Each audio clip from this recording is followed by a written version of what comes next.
3 Roman eagles, 17,000 elite soldiers, gone, vanished into the German forests like they never existed. In 9 AD, Rome seemed unstoppable. Their legions had crushed every enemy from Britain to Egypt. But in just 3 days, a barbarian prince made Rome's greatest army simply disappear. The most shocking part, the man who orchestrated this catastrophe was Rome's own creation, educated in their schools, trusted with their secrets. Stay with me, because you're about to discover how one man's deception led to the most devastating military disaster in Roman history. Augustus Caesar stands on the marble balcony of his villa, gazing northward where the Tiber carries spring floods toward distant seas. In his weathered hands rests a wax tablet bearing reports from the Rhine frontier.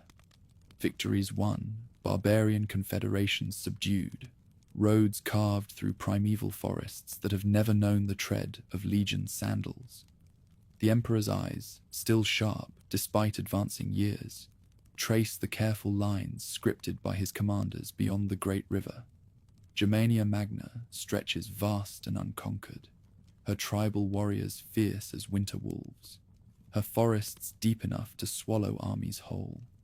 The dream burns bright in the aging ruler's mind, Roman eagles planted on the banks of the Elbe, marking the northern limit of civilization's advance. Beyond that distant river, only ice and barbarism would remain, while between Rhine and Elbe, Roman law would transform howling wilderness into ordered provinces. Taxation would fill imperial coffers. Roman roads would bind savage settlements into peaceful commerce, and the Pax Romana would extend its protective shadow over lands where druids once demanded human sacrifice. From the villa's gardens rises the scent of ripening olives, but Augustus smells instead the pine-thick air of northern forests. Hears not fountain splash, but the ring of axes felling ancient oaks for fort construction. His scribes calculate the wealth that awaits. Timber for Rome's shipyards, amber for aristocratic wives, iron for legion forges, and most precious of all, the strong-backed barbarian youth who will swell Roman auxiliary ranks once properly broken to harness. Drusus the Elder had blazed the trail of conquest 2 decades past, his bronze-shod legions pushing deep into tribal heartlands where Roman standards had never flown. The young general's genius lay not merely in battlefield prowess, but in understanding how civilization must follow the sword. Behind his advancing columns came surveyors marking road courses, engineers selecting fort sites, administrators cataloguing barbarian resources with the methodical thoroughness that had built an empire spanning 3 continents. Along the Lippe River Valley, Drusus had planted garrison towns like seeds in fertile soil. Aliso rose where ancient trade routes converged, its wooden walls enclosing not just barracks and armories, but workshops where barbarian smiths learned Roman techniques, markets where tribal chiefs traded furs for wine, temples where local gods acquired Latin names and Roman attributes. The fort's very existence proclaimed a new order. No longer would northern tribes raid and retreat into impenetrable forests, but instead they would serve Rome's needs under Roman law. Deeper inland, where the Lippe's waters ran shallow over rocky beds, stood Halton with its massive granaries and workshops. Native potters shaped clay vessels according to imperial patterns, their wheels turning in rhythm with imperial ambition. Children who might once have learned only the paths of deer and the language of ravens now traced Latin letters on wax tablets, their young minds shaped by Roman tutors who promised advancement for those who embraced the conqueror's ways. Most ambitious of all was Oberaden, thrust like a bronze spear point into the heart of tribal territory. From its towers, imperial sentries could observe smoke rising from scattered barbarian settlements, marking each hall and village that must eventually bow to imperial authority. The fort's commandants dispatched patrols along forest tracks, mapping every stream and ridge, cataloguing every resource that might serve Rome's expansion. Drusus himself had perished before his grand design reached completion, thrown from his horse during a campaign that should have carried him to the Elbe's banks. His death sent tremors through northern tribes who had begun to accept imperial dominance as inevitable. If even the gods' protected champions could fall, perhaps the forests themselves might resist civilization's advance. Command passed to other hands, other ambitions. Tiberius continued his brother's work with methodical precision, but lacked the younger man's genius for winning hearts alongside victories. The confederations submitted because they must, not because they had embraced imperial ways. Beneath the surface of conquest, older loyalties simmered like coals beneath ashes. Augustus has chosen a new instrument for Germania's final subjugation. Publius Quinctilius Varus, whose stern governance in Syria had transformed that rebellious province into a model of imperial administration. The Syrian experience seemed perfect preparation for barbarian challenges. Another frontier region populated by fierce warriors who worshipped alien gods. Another collection of proud tribes who must learn submission to imperial law. Varus carries to the Rhine not merely military authority, but the full weight of imperial administration.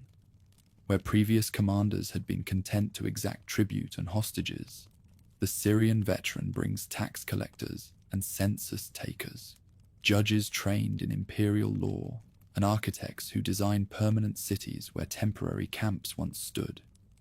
His mandate reaches beyond mere conquest to transformation. Germania must become as orderly as Gaul, as peaceful as Spain, as profitable as Egypt. The Syrian veteran understands the delicate balance between force and accommodation that successful provincial administration requires. Too harsh, and confederations unite in desperate rebellion. Too lenient, and they mistake imperial mercy for weakness. His eastern governorship had taught him to identify tribal leaders who might serve imperial interests, to recognize which customs could be tolerated and which must be eradicated, to calculate the precise degree of pressure needed to extract maximum revenue without triggering revolt. Northern society presents challenges unknown in Syria's urbanized landscape. These barbarian confederations possess no cities to besiege, no centralized authority to capture and subvert. Their warriors melt into forests when regular battle proves impossible, emerging to strike supply columns and isolated garrisons before vanishing again among the trees. Their chiefs rule by personal charisma rather than inherited authority, making treaties negotiated with one generation worthless when new leaders rise to prominence. Most troubling of all, Northern culture celebrates individual prowess over collective discipline. Where Syrian merchants might calculate profit and loss before choosing rebellion or submission, barbarian warriors measure success by personal glory won in battle. They sing of heroes who chose death with honor over life with shame, who charged impossible odds rather than accept defeat. Such men cannot be governed by the same methods that tamed Mediterranean peoples who understood the arithmetic of empire. Still, Varus brings to Germania the accumulated wisdom of imperial expansion. He has studied how Gaul was pacified, how Spanish confederations were integrated into administrative structures, how Egyptian priests were persuaded to serve imperial interests while maintaining their traditional authority. The formula has proven successful across continents. Identify local elites willing to collaborate, reward cooperation with privilege and profit, gradually replace traditional institutions with imperial equivalents, and finally transform conquered peoples into loyal citizens who defend the empire that has enriched them. The Northern Tribal Confederation presents both opportunity and challenge for this tested strategy. Unlike the unified kingdoms the empire has previously conquered, Germania fragments into dozens of independent groups, each jealous of its neighbor's success, each ready to seek imperial alliance against traditional enemies. Divide and rule becomes not merely policy, but geographic reality. The Cherushi might be turned against the Chatti, the Marsi against the Bructeri, until no confederation possesses strength to challenge imperial authority alone. This same fragmentation creates dangers unknown in more centralized societies. Every territorial boundary represents a potential flashpoint, every intertribal marriage or alliance a shift in power that might threaten imperial interests. The northern tradition of assembly governance means that decisions emerge from complex negotiations among warriors who prize their independence above all else. A chief who accepts imperial authority today might find himself deposed tomorrow by followers who consider collaboration a betrayal of ancestral honor. Varus sets about his task with methodical precision. Census takers fan out from imperial strongholds, their wax tablets recording barbarian resources with the same thoroughness their predecessors had applied to Syrian cities. Every head of cattle becomes a potential source of taxation, every forge a workshop that might produce weapons for imperial armories, every young warrior a recruit who might strengthen auxiliary forces. Administrative innovation strikes at the heart of barbarian freedom. These northern peoples have never acknowledged any authority beyond their chosen chiefs, never paid tribute except to gods and ancestors, never bent the knee to foreign masters.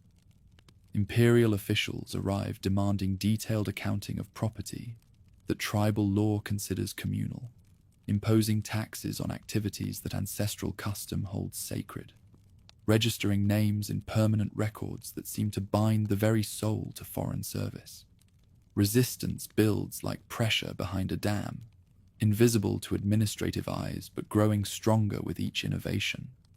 Northern assemblies meet in forest clearings where imperial patrols dare not venture, their deliberations conducted in ancient tongues that few soldiers have bothered to learn. Warriors who have served in auxiliary units return home with knowledge of imperial strengths and weaknesses, their loyalty divided between foreign pay and tribal bonds. The confederations extend far beyond administrative reach. In distant halls where firelight flickers on bronze-bound shields, chiefs recount the deeds of ancestors who knew no master save the gods themselves.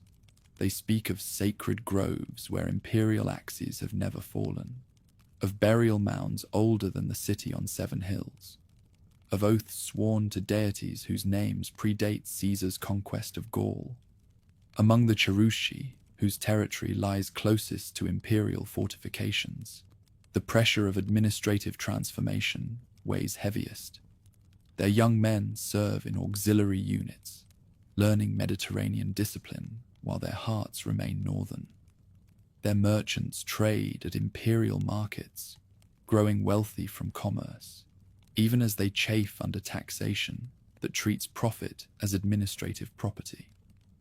Their chiefs attend conferences where officials explain new laws, new obligations, new restrictions on activities their ancestors had pursued without question. Among the Cherushi, Rome has planted the seeds of its own destruction. Hostages taken in childhood from noble families now return as adult warriors, their minds shaped by imperial education, but their souls still bound to tribal identity. They speak Latin with native fluency while dreaming in ancestral tongues, understand imperial strategy while remembering hereditary feuds, serve foreign interests while nursing grievances that no amount of gold can heal. The forests themselves resist imperial transformation. Stone highways, carved straight as spear thrusts through ancient woodlands, carry the traffic of empire but cannot eliminate the wild spaces between. Native hunters still know every deer path and wolf den, every stream crossing and defensible ridge, every cave and grove where warriors might gather beyond administrative observation.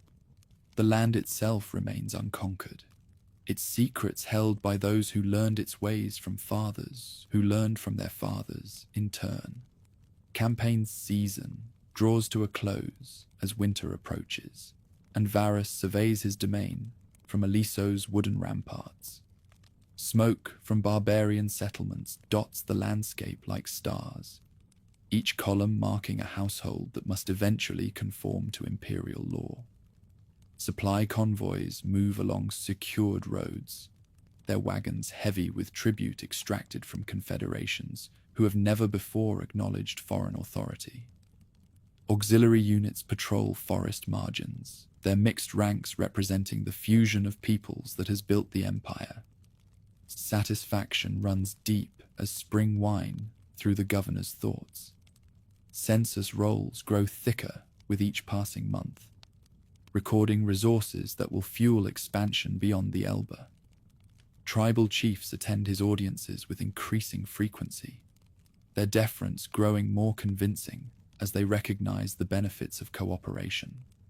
Young barbarians compete for positions in auxiliary units, eager to earn citizenship through military service that will lift them above their birth station. In the deepest forests, where administrative authority penetrates only through individual patrols and isolated outposts, another kind of organization takes shape. Messengers move along paths known only to hunters and outlaws, carrying words that bind confederation to confederation in common cause. Weapons caches grow in hidden places, stockpiled against a day when imperial roads might carry not supply convoys, but fleeing survivors of Mediterranean ambition. Seeds of empire and rebellion grow side by side in northern soil, nourished by the same rains, warmed by the same sun, their roots intertwining in ways that neither administrators nor chiefs fully comprehend. When harvest time arrives, only the gods will determine which crop proves stronger. Dawn breaks cold over the Cherushi heartland, where mist clings to ancient oaks, and the Weser River runs dark between wooded banks. In a timber hall built by his grandfather's grandfather, a boy of 7 summers watches Roman soldiers bind his wrists with bronze chains. Arminius, son of Segimerus, feels the metal bite his skin as foreign hands drag him from everything he has ever known. The smell of wood smoke and roasting meat, the sound of his mother's loom, the sight of warriors' spears crossed above the hearth. His father stands motionless beside the central fire, face carved from granite, while Roman officers examine wax tablets listing the terms of surrender. Segimerus has chosen submission over annihilation, tribute over tribal extinction, his son's freedom for his people's survival. The Cherushi chieftain watches Roman soldiers load his heir onto a supply wagon, like so much grain destined for distant granaries, payment for a war that ended before it could truly begin. The wagon lurches forward along forest tracks that will become Roman roads, carrying the boy toward an education that will remake his very soul. Behind him, smoke from his father's hall grows thin as morning mist, until even the familiar hills vanish beyond the horizon. Ahead lies Rome itself, greatest city in the world, where barbarian princes learn to become civilized men, or tools of Roman policy. Years flow past like water over stones in the Tiber's current. Young Arminius grows tall in Roman houses, his Germanic frame filling out under Mediterranean sun and proper diet. His tutors teach him Latin until he speaks it without accent, Greek until he quotes Homer with scholarly precision, rhetoric until he can argue law cases before cynical magistrates. Bronze-armed instructors drill him in sword work and spear play, teaching the disciplined formations that have conquered half the world. Most importantly, they teach him to think like a Roman. In cool marble classrooms, he learns the arithmetic of empire, how tribute flows from province to capital, how roads bind distant territories to central authority, how local elites can be co-opted into Roman service through carefully measured rewards. He studies the campaigns of Caesar and Pompey, memorizing the tactics that broke Celtic resistance and tamed Spanish mountains, absorbing lessons that will serve him well in years to come. The boy who once wore rough woolen tunics now drapes himself in fine linen togas, their folds arranged with aristocratic precision. He reclines at dinner parties, where senators' sons discuss philosophy and politics, his Germanic heritage now merely exotic seasoning that adds flavor to sophisticated conversation. Distinguished Romans pat his shoulder and speak of civilization's triumph over barbarism, never noticing how his blue eyes grow cold when they describe his people as naturally suited for slavery. Augustus himself notices the promising young barbarian during a ceremonial review of auxiliary cohorts. The emperor's gaze settles on the tall Germanic youth whose bearing speaks of natural leadership, whose intelligence shines through respectful deference. Here is exactly the sort of provincial noble who can serve as a bridge between Roman authority and tribal loyalty, a living symbol of peaceful assimilation who will smooth the empire's expansion beyond the Rhine. Imperial favor opens doors that remain closed to most foreigners.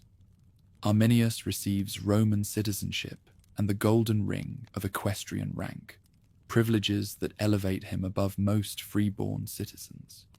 His name appears on military rolls as an officer candidate, his Germanic origins now transformed from liability into asset.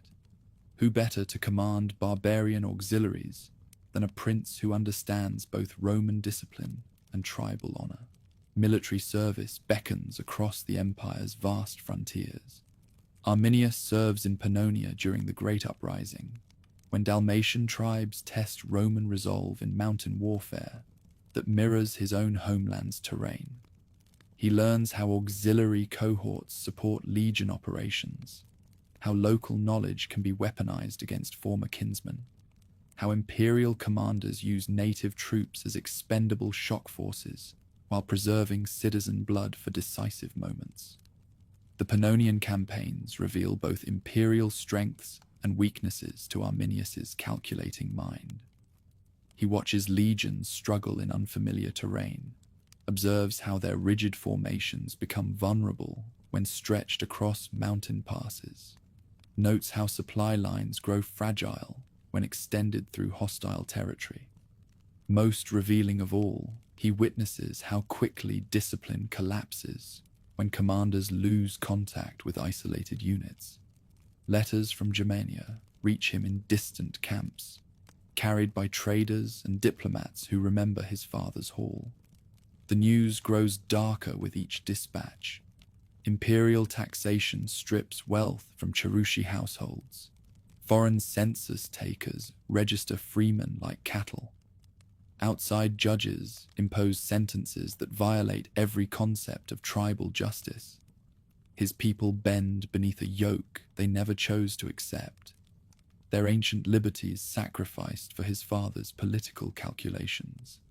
Segestes writes from his own hall, the old chief now grown grey in foreign service. Arminius's father-in-law speaks of collaboration's rewards, protection for those who serve imperial interests, advancement for young men who join auxiliary ranks, prosperity for merchants who trade under imperial supervision. His letters paint submission in golden hues, describing a future where Germanic strength supports Mediterranean civilization in profitable partnership.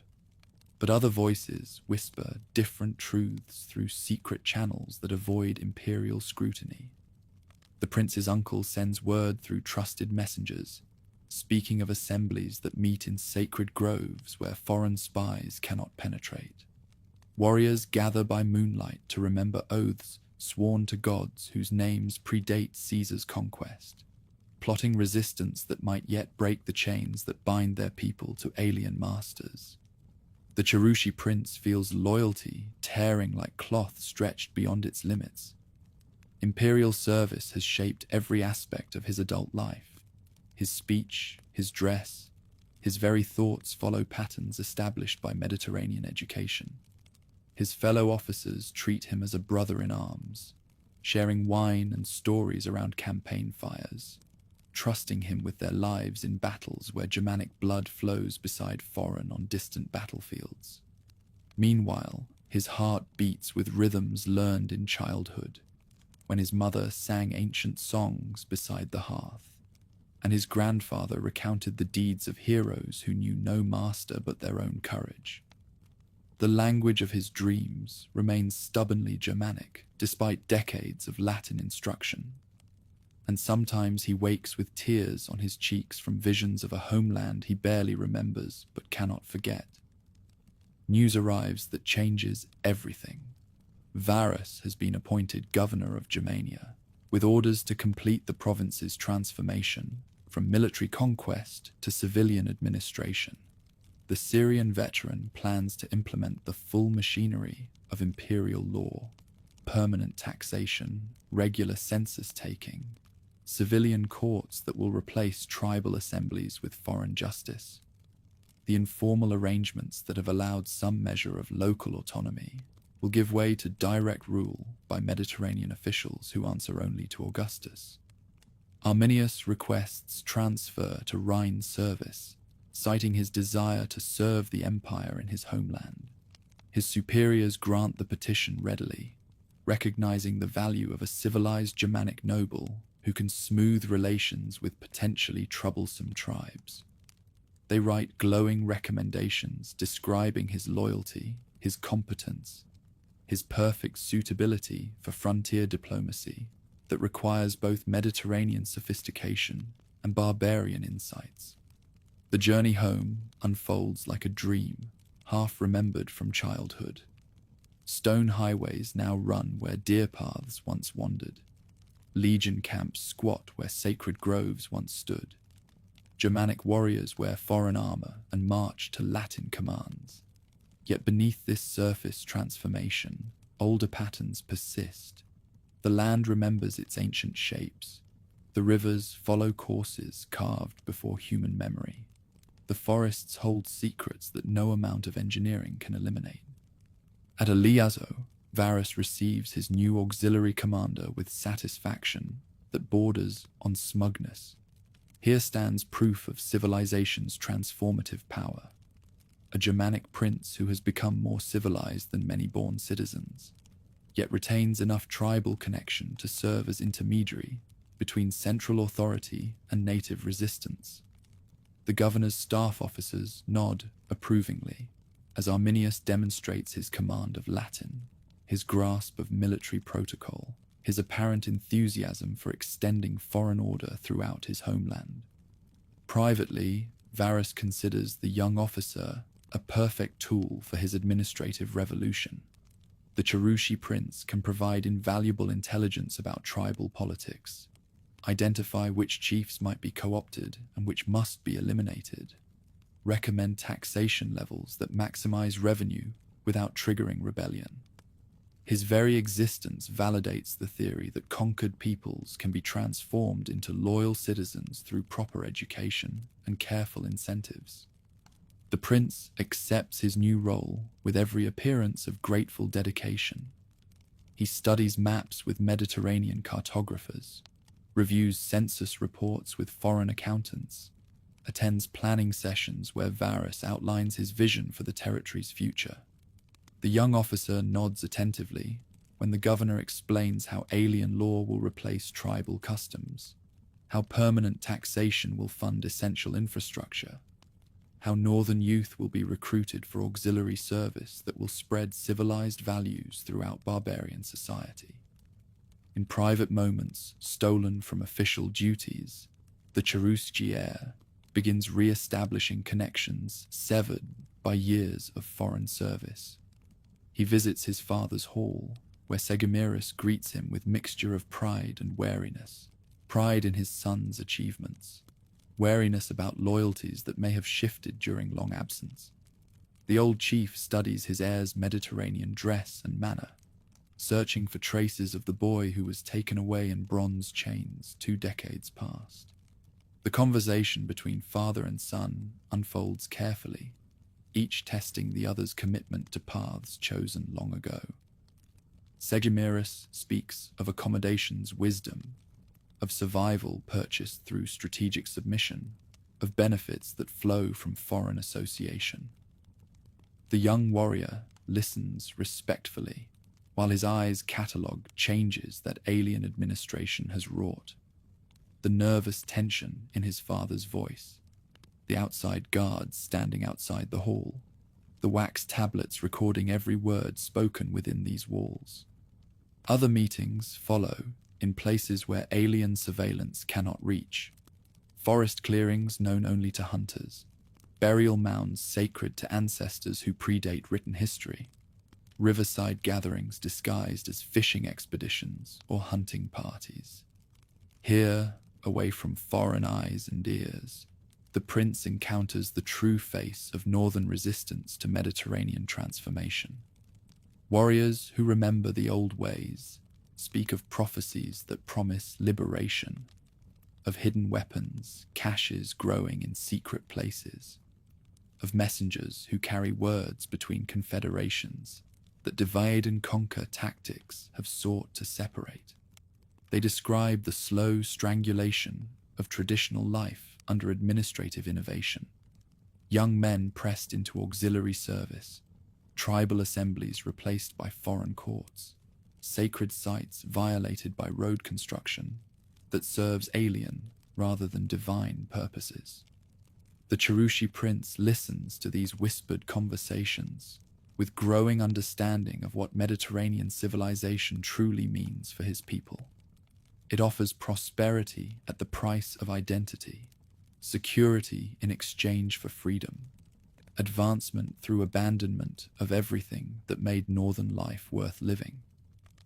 The choice his father made to preserve tribal survival through submission has preserved bodies while destroying souls. Marriage negotiations provide the perfect cover for deeper conspiracies. The young commander seeks the hand of Thusnelda, daughter of Segestes, a union that will bind 2 powerful Cherusci lineages while strengthening resistance networks that extend far beyond tribal boundaries. The wedding preparations become opportunities for clandestine meetings, as gift exchanges and feast planning mask the movement of messages between scattered confederations. Thus, Nelda herself proves an invaluable ally in ways that transcend mere political alliance. Beautiful, intelligent, and fiercely dedicated to northern independence, she shares her husband's hatred for foreign domination while possessing networks of female contacts that complement his military connections. Through her, the prince gains access to information that never appears in official reports, which families suffer most under alien taxation, which young men grow restless in auxiliary ranks, which chiefs might be persuaded to abandon collaboration in favor of resistance.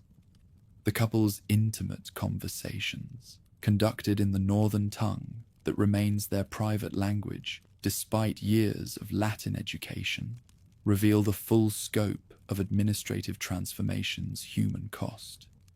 Thus, Nelda describes families torn apart by auxiliary recruitment, traditional crafts abandoned in favor of Mediterranean patterns, ancient festivals suppressed by Christian and classical influences that arrive in the wake of administrative innovation.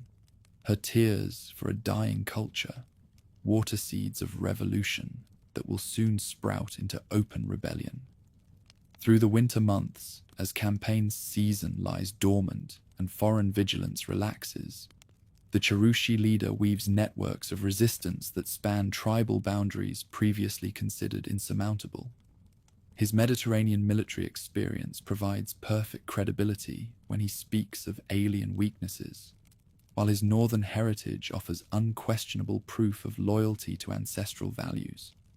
Messengers carrying his words travel paths known only to those who learned them at their father's knees, carrying promises of coordinated action when the moment for revelation arrives.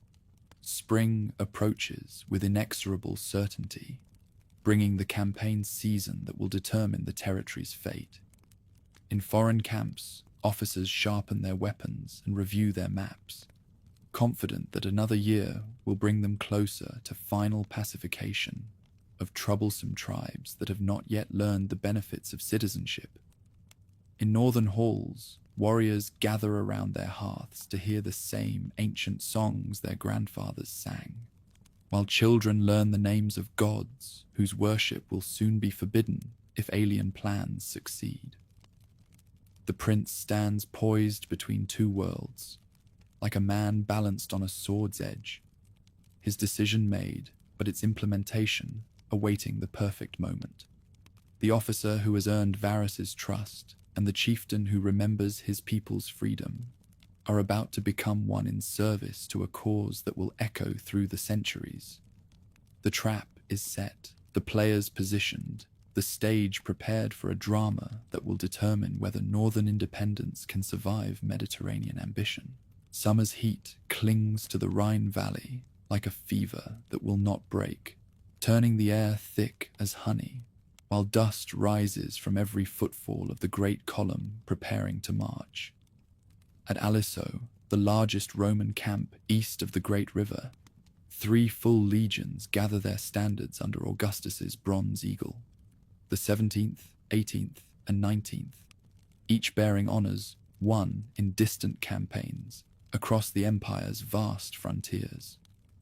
Bronze-voiced centurions bark orders in voices hoarse from years of command, while optioniers count and recount supplies that must sustain 20,000 souls through whatever trials await in Germania's trackless interior, moving among the organized chaos with practiced ease. Arminius displays his Germanic features that mark him as different from the Mediterranean faces surrounding him, yet his Roman armor and confident bearing proclaim his rightful place in this martial hierarchy. 6 auxiliary cohorts under his command, units of mixed cavalry and infantry drawn from tribes already bent to Roman service, prepare their equipment with the methodical care of professional soldiers. Bronze shields bear Roman designs painted over older tribal symbols, while iron-pointed spears carry heads forged in Roman workshops. Yet their eyes still hold the wild light of men born to forest warfare. Carefully orchestrated through trusted channels, the false rebellion that will lure Varus into the wilderness has been crafted with the same attention to detail that Arminius once applied to his Roman military studies. Reports filter into camp bearing urgent news. Bructeri warriors have attacked Roman tax collectors near the Ems River. Marsi raiders have burned a Roman outpost along the Lippe. Scattered Germanic tribes mass in the northern forests under mysterious war chiefs who reject all attempts at negotiation. Each piece of intelligence arrives precisely when needed, every messenger carrying exactly the right mixture of fear and urgency to convince Roman commanders that swift action can prevent a general uprising. Inside his headquarters tent, where maps of Germania cover tables made from oak trees older than Rome itself, Varus receives these reports with growing concern. Military experience guides the Syrian veteran as he studies markings showing imperial roads penetrating deep into tribal territory, garrison points controlling river crossings and mountain passes, supply depots enabling imperial administration to function far from civilized lands. His practiced eye traces potential march routes through terrain he has never personally reconnoitered, calculating distances and supply requirements with methodical precision that made him successful in eastern campaigns against desert nomads and mountain tribes. Confidence flows from 20 years of successful provincial administration, where similar problems yielded to similar solutions through proper application of military force combined with diplomatic accommodation. When Syrian tribes grew restless under tax burdens, swift column movements had restored order without excessive bloodshed or disruption to local commerce. Desert raiders threatening trade routes had been swept from their strongholds through coordinated operations, forced into submission through demonstration of overwhelming imperial superiority in organization and equipment. Germanic unrest appears no different from dozens of other provincial disturbances that yielded to proper application of military doctrine, developed through centuries of successful expansion.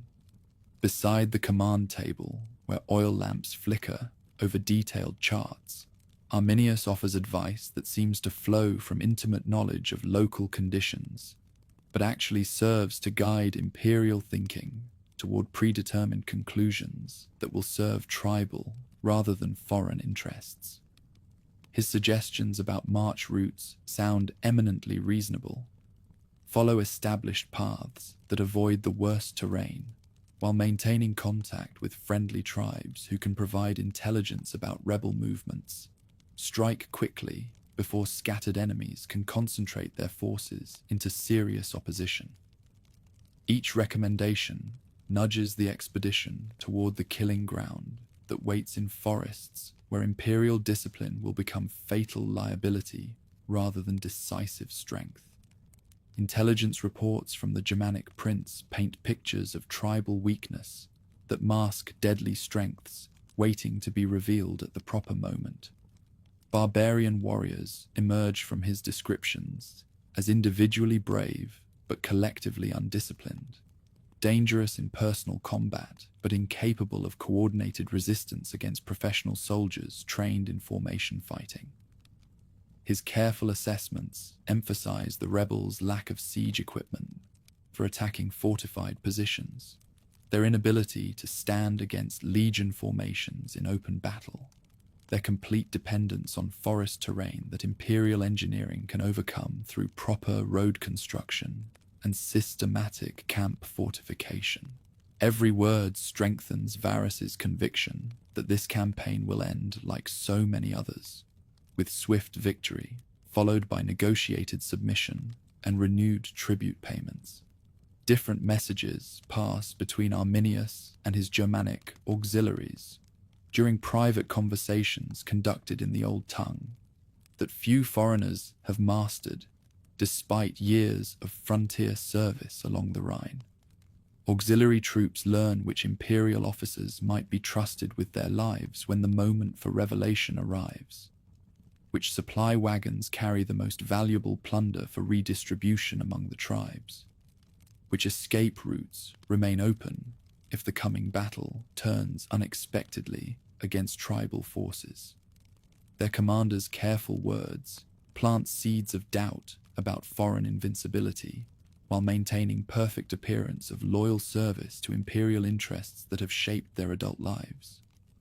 August heat shimmers like spirits rising from dusty ground when the great column finally departs Aliso, representing the finest military machine the world has ever produced through centuries of systematic development and battlefield testing. Each legionary carries equipment standardized across the empire's vast frontiers: gladius and pilum, scutum and lorica segmentata, entrenching tools and personal kit packed with efficiency, born from generations of military evolution. Formations move with mechanical precision that speaks of countless hours of drill and discipline, each man knowing his exact place in maniples and centuries proven on battlefields from fog-shrouded Britain to sun-baked Mesopotamia. Behind the fighting troops stretches the immense baggage train that enables armies to operate effectively far from their established bases. Supply wagons loaded with grain and oil, sufficient for months of campaigning. Artillery pieces capable of breaching any fortification, yet constructed by barbarian engineers. Specialized equipment able to bridge the widest rivers or build roads through terrain that appears completely impassable to untrained observers. camp followers trail alongside the military columns in numbers nearly equal to the soldiers themselves. Merchants hoping to profit from easy victory over primitive opponents. Skilled craftsmen who repair equipment and provide specialized services unavailable in frontier regions. Family members who refuse separation from husbands and fathers, serving in distant lands far from Mediterranean civilization. Once this mighty host would have filled Arminius with swelling pride at serving such a magnificent military organization, but now he sees only carefully catalogued targets marked for systematic destruction when the proper moment arrives. Each wagon represents plunder that will enrich the Germanic tribes who destroy it.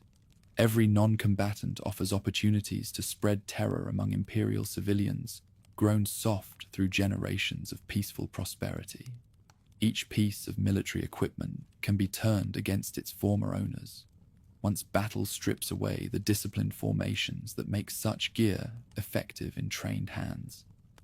Weather omens begin manifesting as the column penetrates deeper into Germanic territory, beyond the security of established imperial bases.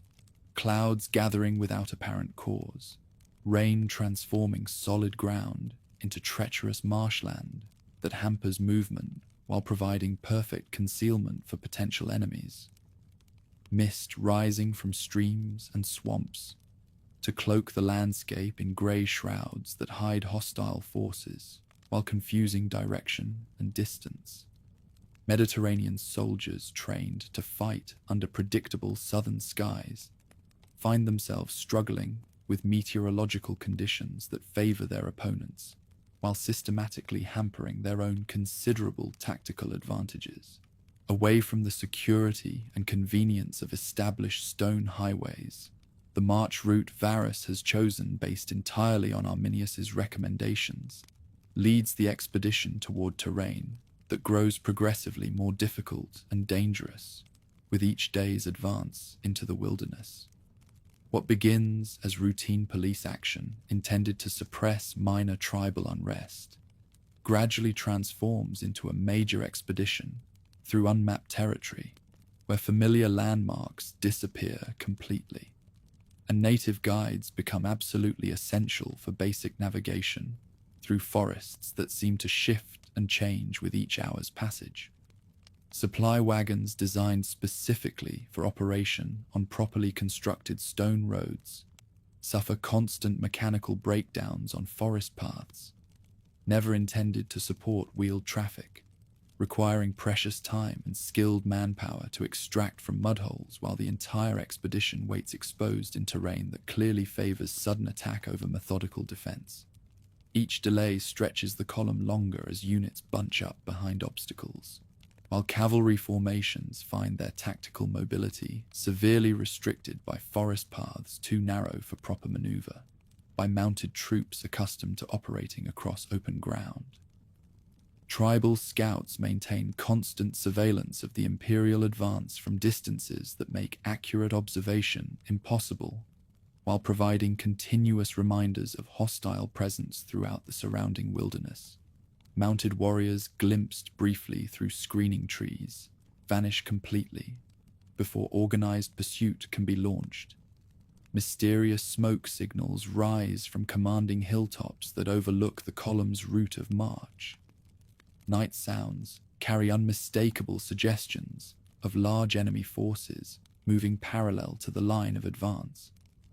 These carefully orchestrated signs of hostile activity serve their intended psychological purpose, convincing imperial commanders that immediate action is urgently needed to prevent scattered rebel bands from concentrating into truly serious opposition. Through his privileged position as auxiliary commander responsible for scouting and intelligence gathering, Arminius systematically collects detailed information serving tribal rather than foreign strategic interests. His patrol reports provide Germanic war leaders with precise data about imperial dispositions, supply requirements, and command relationships that will prove absolutely invaluable when the carefully prepared trap finally closes around its unsuspecting victims. Meanwhile, his official reports to Varus consistently emphasize the critical urgency of reaching presumed rebel concentrations before they disperse completely into trackless forests where effective pursuit becomes logistically impossible. Professional competence carefully masks the true allegiances of auxiliary cohorts, performing their assigned scouting duties under direct supervision of their Germanic commander.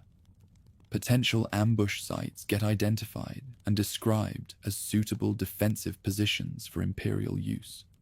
River crossings that appear tactically advantageous for foreign forces actually favor tribal tactics developed through generations of forest warfare.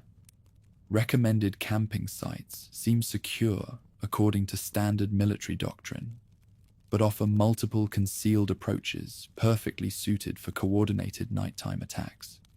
Their commander's hard-earned reputation for absolute reliability ensures that such intelligence receives serious consideration from staff officers who have grown increasingly dependent on native expertise for navigation through unfamiliar terrain.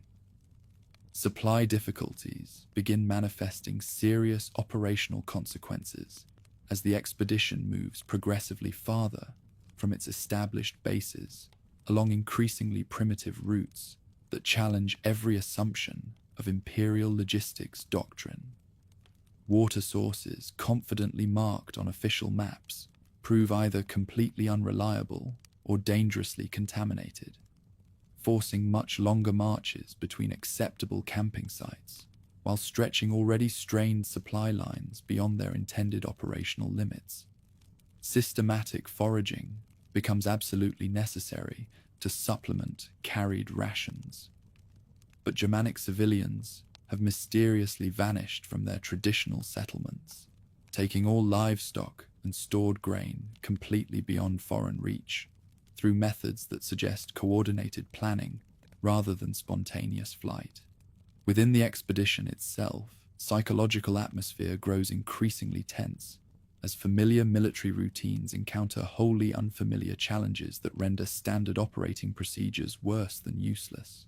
Veteran centurions who have successfully campaigned across the entire known world find themselves struggling desperately with tactical problems never before encountered in decades of professional military service, maintaining proper formation discipline on narrow forest tracks, establishing truly secure camps without adequate open ground for regulation fortification, coordinating complex multi-legion movements when normal visual communication becomes completely impossible among dense trees.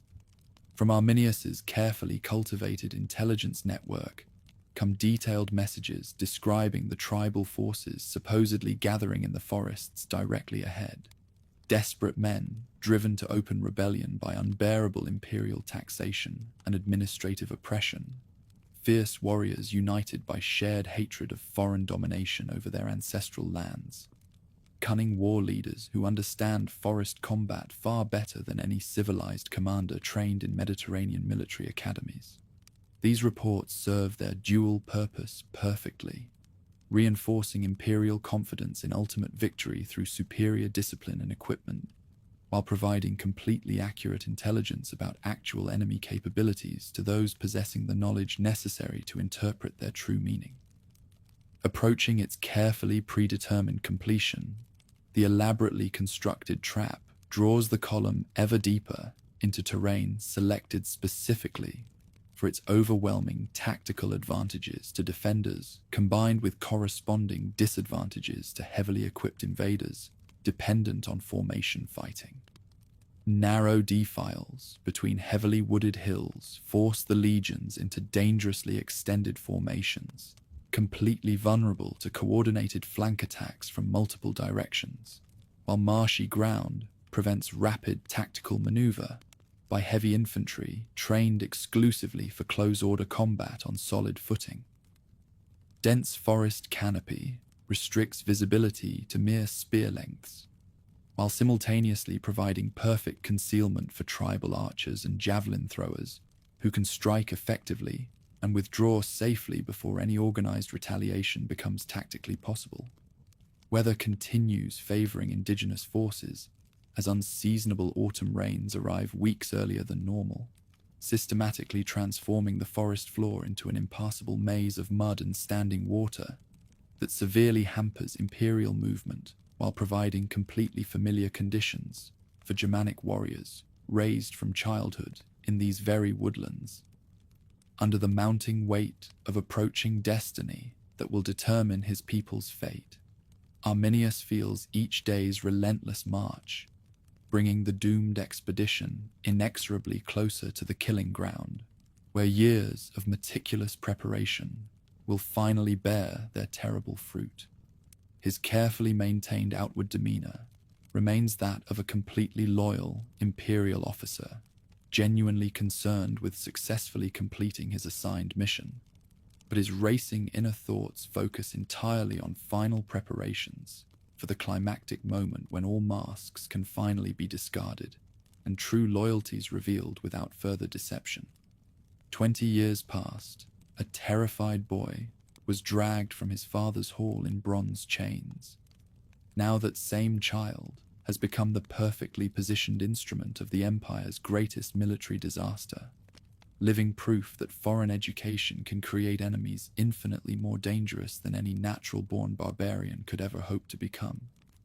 Like an infinitely patient predator that has tracked its prey across vast distances, the ancient forest waits silently ahead, its shadowed depths concealing thousands of tribal warriors who have spent the entire summer in systematic preparation for this singular moment of revelation. Trees already marked for immediate felling will block retreat routes within moments of the attack signal. Carefully concealed paths will allow tribal assault forces to strike precisely where least expected by overconfident enemies. Elaborately prepared positions will transform every natural defensive advantage into devastating offensive weapons, capable of systematically destroying the finest military formation the civilized world has ever produced.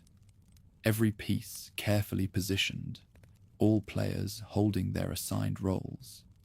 The stage stands completely ready for the climactic drama that will ultimately determine whether imperial ambition can survive the implacable determination of free peoples to remain forever unconquered by foreign masters. Mist clings to the valley floor, like breath from sleeping giants, transforming familiar forest paths into corridors of grey uncertainty, where even the most seasoned scouts lose their bearings completely. September rain has systematically turned the ancient track into a ribbon of sucking mud that pulls relentlessly at every footstep, while overhead, branches drip steadily onto bronze helmets and leather-wrapped shield grips. 3 full days into their march toward the supposed rebel concentration, Varus's massive column stretches nearly 2 miles through terrain that grows more treacherous and forbidding with each passing hour. Beside the Syrian governor's ornate litter, Arminius rides with Germanic features, calm as carved stone, while his mind races frantically through final preparations that have consumed months of meticulous planning and coordination. Behind them, 17,000 Roman legionaries struggle desperately through conditions that systematically negate every tactical advantage their intensive training has provided. Their normally precise formations broken completely by narrow forest paths that force them into dangerously vulnerable single files, stretching beyond mutual support distance. Auxiliary cohorts move with deceptive ease through terrain their tribal ancestors have known intimately for countless generations. Yet their ultimate loyalty hangs precariously balanced on Revelation's razor edge that approaches inevitably with each sodden, treacherous mile. Grey and sullen, dawn breaks reluctantly over the carefully prepared killing ground that Germanic scouts have spent the entire summer systematically preparing with obsessive attention to tactical detail, where every tree and stone has been precisely positioned to serve tribal purposes rather than Roman operational convenience.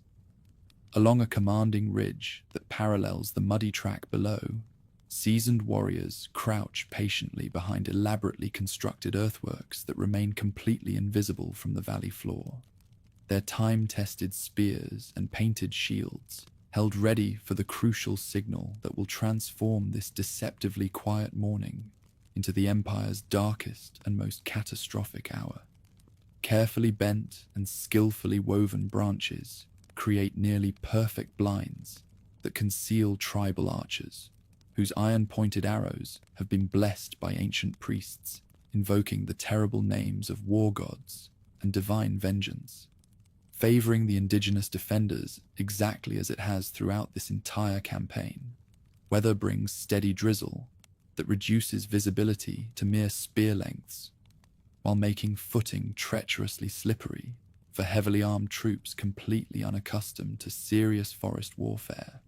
Under such challenging conditions, Roman pylons grow increasingly slippery and unreliable in constantly wet hands.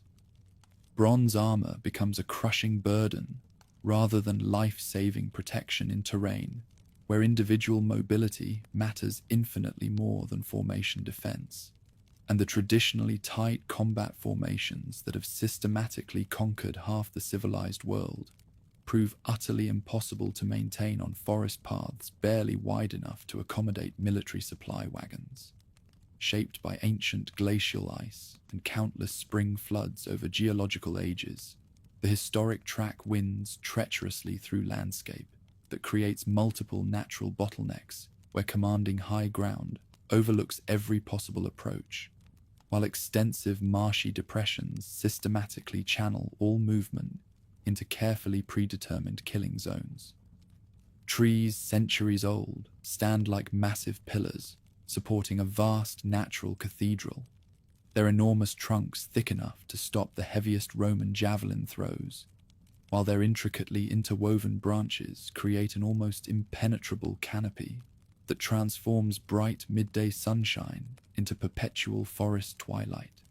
Sound carries with strange, distorted properties in this primeval green cathedral, with normal conversational voices mysteriously muffled to barely audible whispers, while the sharp snap of breaking twigs echoes through the silence like thunderclaps announcing approaching storms.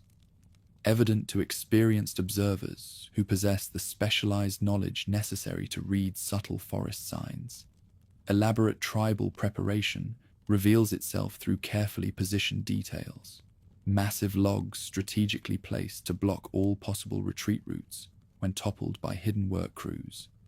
Clearings that appear perfectly safe for temporary Roman camps, but actually offer ideal fields of fire for concealed archers positioned on surrounding heights.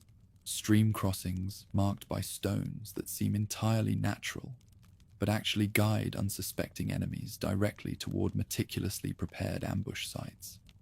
Every single element serves the greater tactical design that will systematically trap the Roman column like a massive beast snared by patient hunters who understand both their intended prey's considerable strength and its ultimately fatal weaknesses.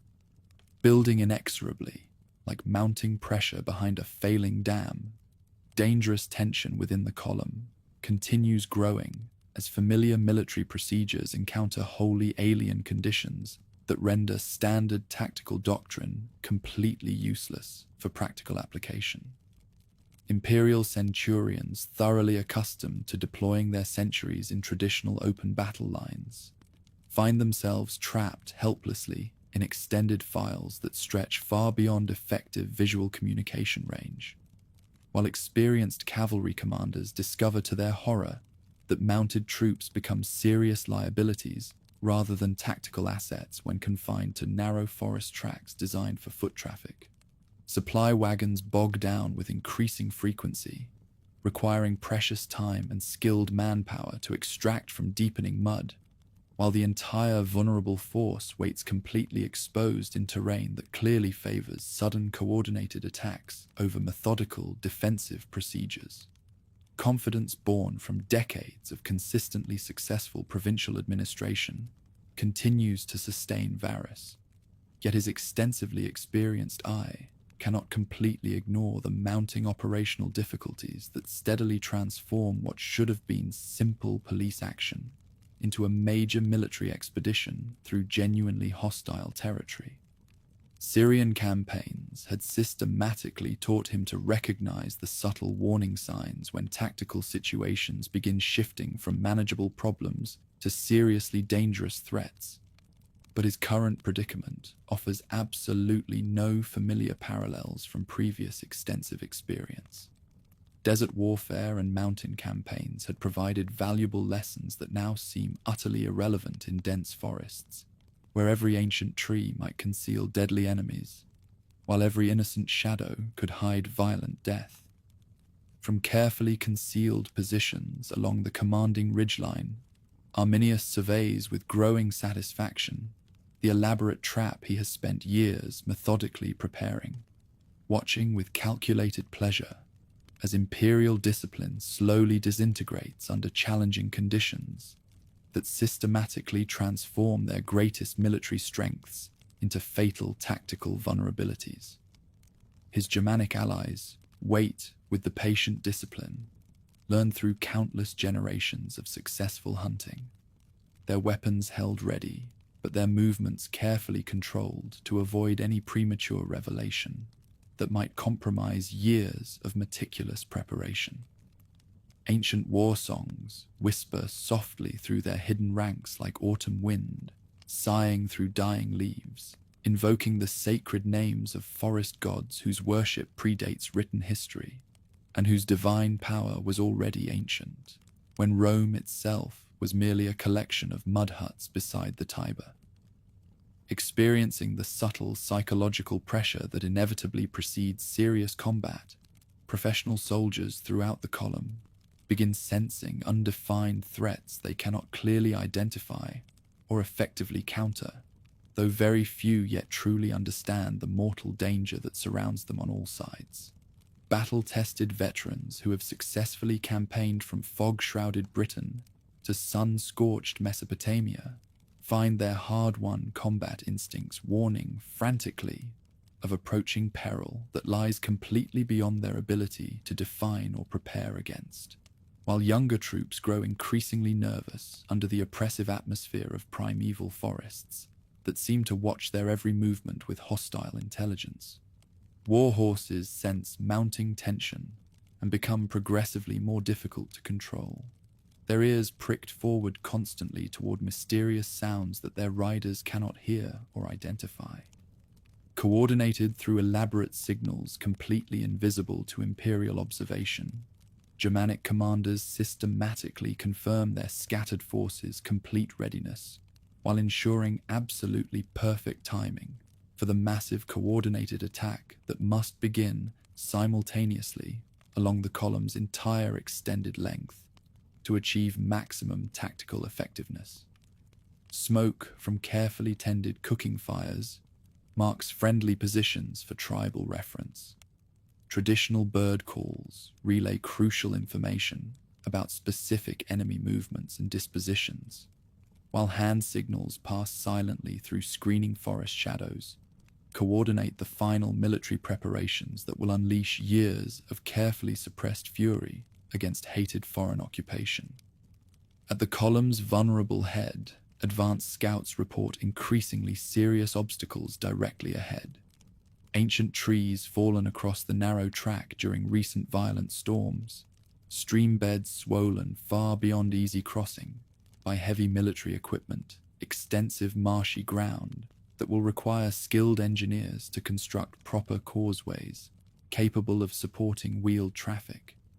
Each systematic delay serves Germanic tactical purposes perfectly by compacting the formation while steadily increasing the time available for absolutely final preparations.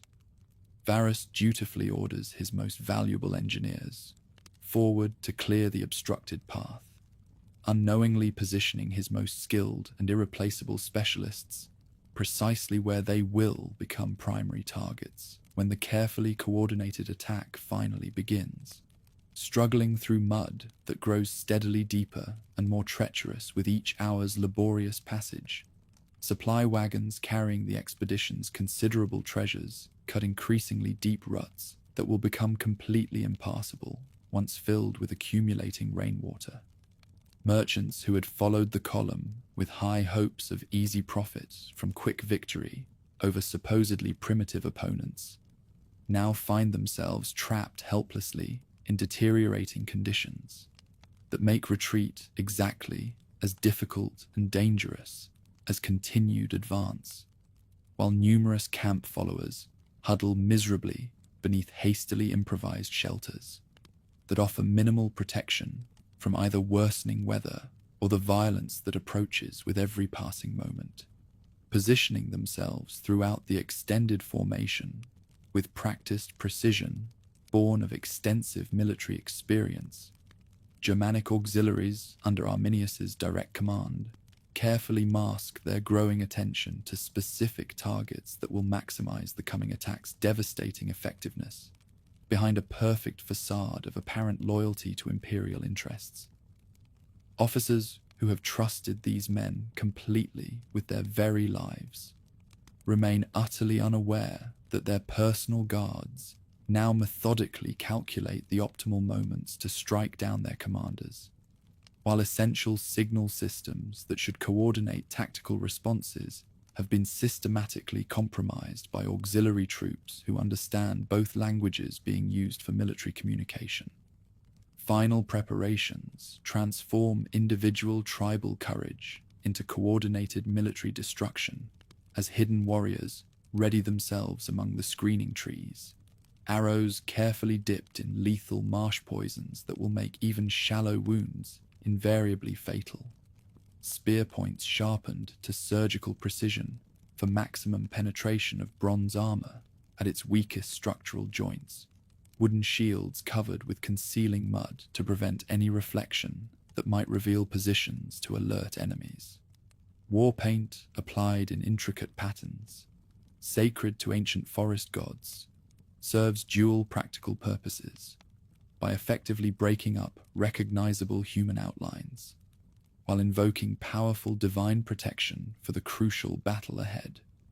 Approaching inexorably, with the column still stretched vulnerably along several miles of narrow forest track, midday finds their normal defensive capabilities completely negated by terrain that prevents any mutual support between widely separated tactical units.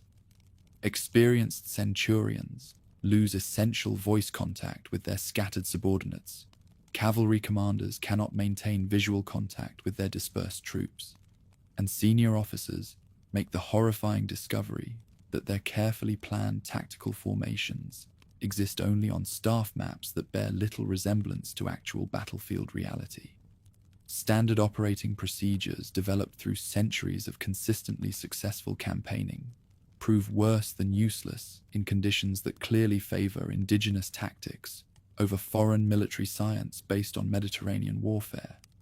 Deteriorating weather brings ominous storm clouds gathering rapidly overhead, promising much heavier rain that will systematically turn already difficult conditions into absolute nightmarish chaos, while providing perfect concealment for coordinated attacks launched from positions that Imperial scouts cannot detect or effectively counter.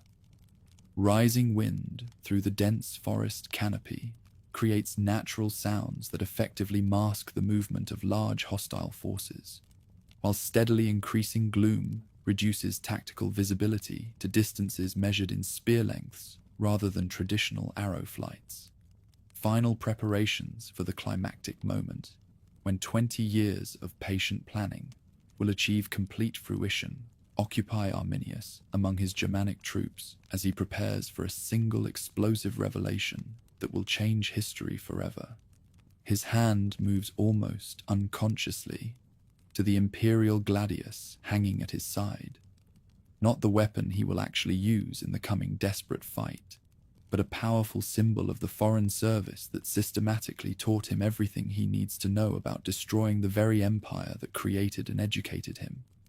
Very soon, this blade will be replaced by the traditional longsword that proves far better suited to forest warfare, just as his carefully maintained imperial identity will be completely shed for the tribal leadership that represents his people's most cherished hopes for lasting freedom. Passing between elaborately concealed positions throughout the ancient forest, final coordinating signals confirm absolute readiness as tribal commanders prepare their massive coordinated attack against targets whose every tactical weakness has been carefully studied and systematically catalogued over months of patient observation.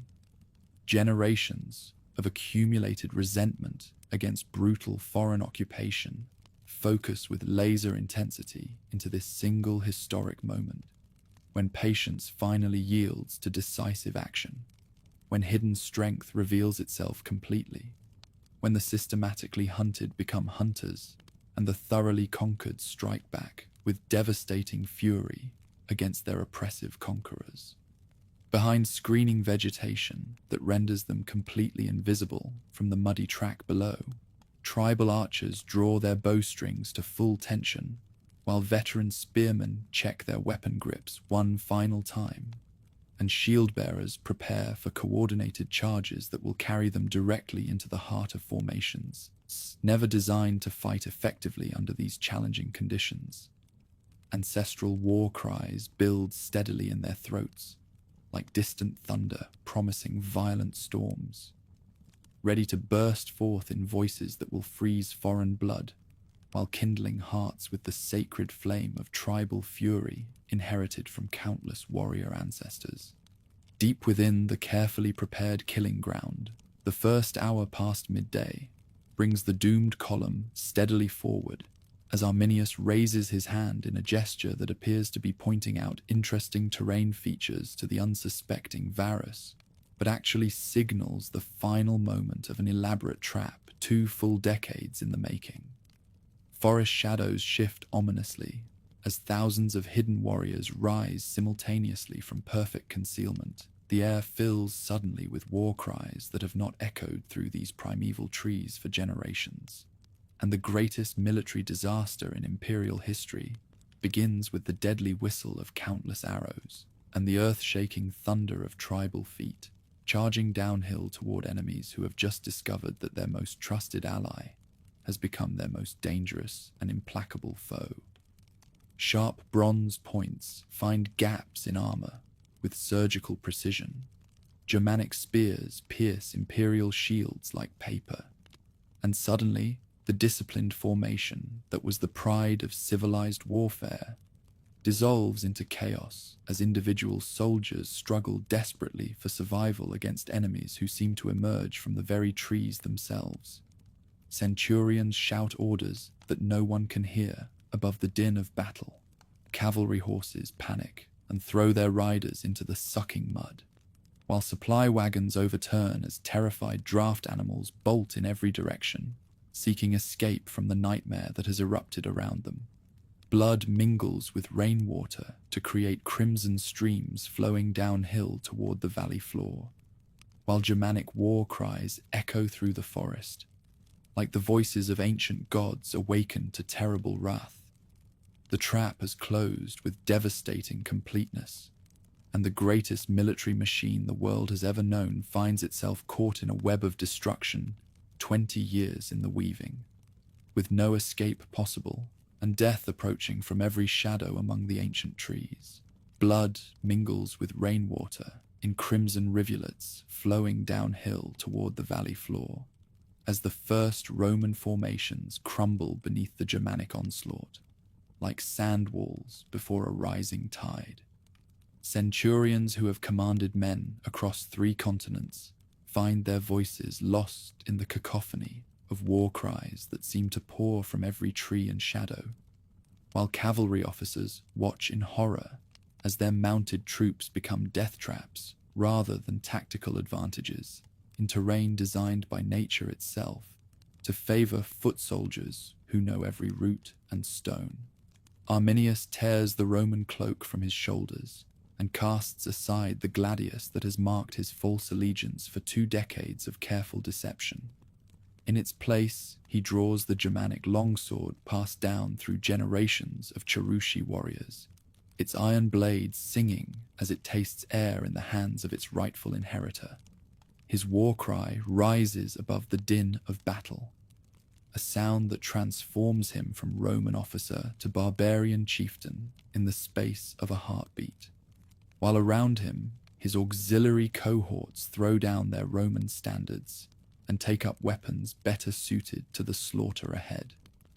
From concealed positions that command every approach and escape route, Germanic archers loose volleys that fall like deadly rain upon formations trained for Mediterranean warfare.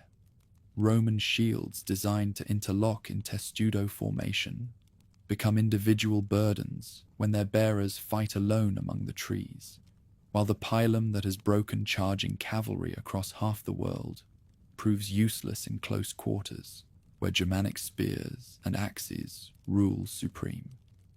Each imperial soldier dies as an isolated individual rather than part of the disciplined war machine that has conquered nations through collective strength. Through the chaos, Varus struggles to maintain some semblance of command authority, while his carefully organized expedition dissolves into scattered groups of desperate men, fighting for their lives against enemies who appear and vanish like forest spirits.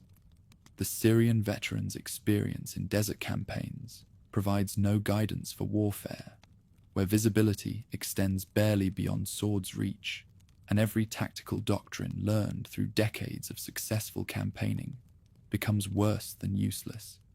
His orders go unheard, his signals unseen, his very presence unknown to subordinates, cut off by walls of Germanic steel and barbarian fury. Second day's dawn brings no relief to the surviving remnants of 3 proud legions, whose eagles have never known defeat in living memory. Germanic warriors, refreshed by a night spent in familiar forest, while their enemies huddled in inadequate shelters, resume their methodical destruction of an expedition that grows weaker with each passing hour. Supply wagons burn like funeral pyres, sending black smoke through the canopy to mark Roman defeat for any who might witness it from distant hilltops. Breaking camp becomes an exercise in careful choreography as imperial forces attempt to resume their march through terrain that has become a maze of prepared obstacles and ambush sites. Trees felled during the night block previously clear paths, forcing detours that lead directly into killing grounds prepared months in advance. Indigenous engineers have turned the forest itself into a weapon, using stone road-building techniques, learned through years of observation, to create barriers that channel enemy movement into predetermined zones of destruction. Spear points find gaps in Roman armor, with surgical precision learned through generations of forest warfare, while painted shields bearing ancestral symbols turn aside desperate thrusts from gladii, designed for formation fighting rather than individual duels among the trees.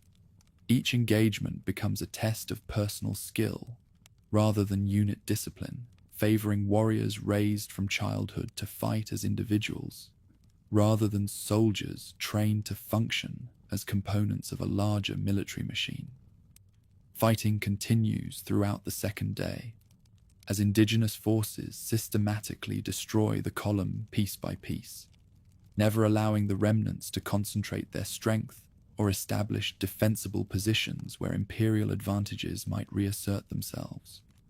War leaders coordinate their attacks through signals perfected over months of preparation, ensuring that pressure never relents while preventing any organized counterattack that might break the carefully maintained encirclement.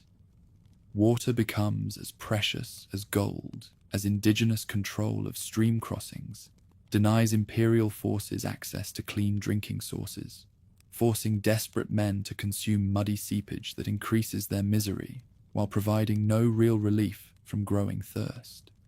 Food supplies dwindle as baggage wagons fall prey to coordinated raids that strip away not only provisions, but also the camp followers who had prepared meals and maintained equipment throughout the march.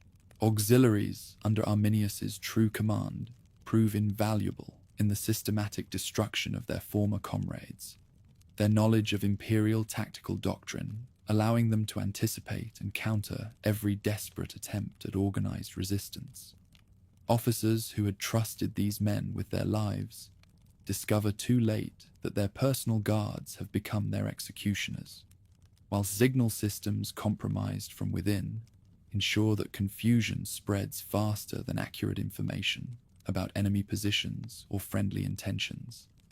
Night brings fresh horrors as indigenous warriors launch coordinated attacks against positions inadequately fortified due to lack of proper entrenching tools and suitable ground for traditional castramatation. Sentries posted according to standard doctrine find themselves isolated targets for hunters who can move through familiar forest terrain as silently as deer, striking without warning before melting back into shadows that conceal their movements from foreign eyes unaccustomed to reading forest signs. Third day's arrival finds the expedition reduced to fewer than half its original strength, with survivors clustering around a handful of senior officers who still maintain some pretense of military organization despite the obvious hopelessness of their situation. Indigenous pressure never slackens as fresh warriors arrive to replace those exhausted by 2 days of constant fighting, ensuring that imperial strength continues diminishing, while barbarian numbers actually increase through reinforcement from surrounding territories. Marshland that appeared navigable on imperial maps proves to be an intricate maze of treacherous ground that swallows men and equipment alike, while indigenous knowledge of safe passages allows hostile forces to move freely through terrain that traps their enemies in pockets of solid ground surrounded by impassable bog. Every attempt to break free results in greater losses, as desperate survivors find themselves channeled into killing zones where indigenous spears wait with patient efficiency. Eagles begin falling into enemy hands as their guards die defending symbols that mean more than life itself to soldiers trained from childhood to revere these bronze embodiments of imperial power. Each captured eagle represents not merely tactical defeat, but spiritual catastrophe, proof that the gods themselves have abandoned the cause that once seemed blessed by divine favor. These sacred standards that have led legions to victory across 3 continents now become trophies in barbarian hands. Battlefield practices transform victory into religious ceremony as captured imperial equipment receives treatment prescribed by ancient custom for spoils taken from fallen enemies. Weapons and armor undergo blessing by priests who invoke forest gods in thanksgiving for victory over foreign oppressors, while captured standards become offerings to deities whose worship predates written history and whose power has protected these lands since time beyond memory. Varus himself, wounded by enemy spears, but still clinging to life and hope of escape, makes the final decision that will forever mark this disaster as complete rather than merely catastrophic. Drawing his sword in the ancient tradition of commanders who choose death before dishonor, the Syrian governor falls upon his blade rather than face capture by barbarians he had so thoroughly underestimated. His suicide signals the complete collapse of imperial authority and the end of any organized resistance to indigenous victory. Senior officers follow their commander's example in cascading acts of ritual suicide that rob the shattered remnants of any remaining leadership structure, while surviving centurions find themselves commanding handfuls of desperate men rather than disciplined centuries capable of coordinated action. Each death removes another link in the chain of command that has held armies together through centuries of successful expansion, leaving individual soldiers to face their fate without guidance or hope of mutual support. Among the scattered survivors fleeing through marshland that offers concealment but no real safety, Few possess the specialized knowledge necessary to navigate terrain that becomes progressively more treacherous with each step away from familiar paths. Indigenous pursuit continues relentlessly as hunters track their prey through swamps and forests, with patience learned through lifetimes of successful stalking, ensuring that escape remains impossible even for those who temporarily evade immediate capture or death. Scattered across miles of forest and marshland, the remnants of 3 proud legions meet their end in isolated groups that range from lone survivors to desperate bands of a dozen men, each dying according to individual courage rather than collective discipline. Indigenous warriors grant quick death to those who fight with honor, while reserving prolonged suffering for any who attempt surrender or flight. Ancient law demanding appropriate recognition of brave enemies, while showing no mercy to cowards.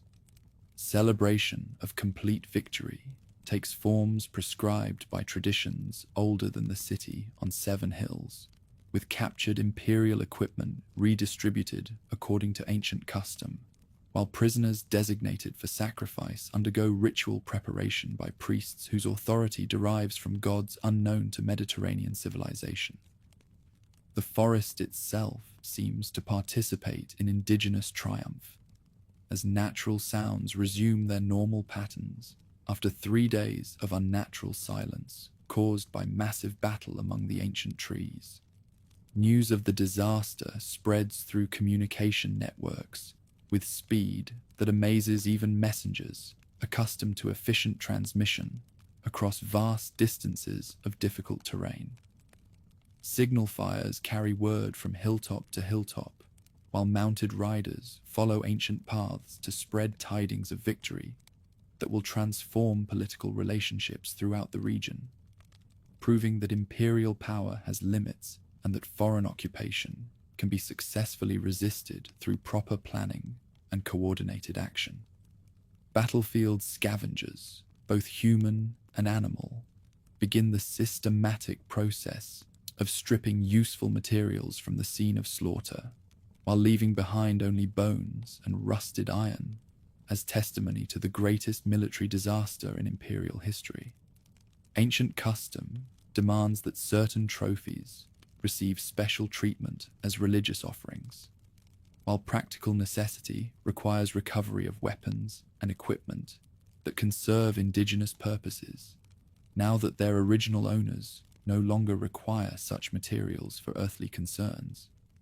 Evidence of the catastrophe will remain hidden beneath forest soil for nearly 2 millennia, waiting for future excavation to reveal the true scope of indigenous victory and imperial defeat in battles that changed the course of European history.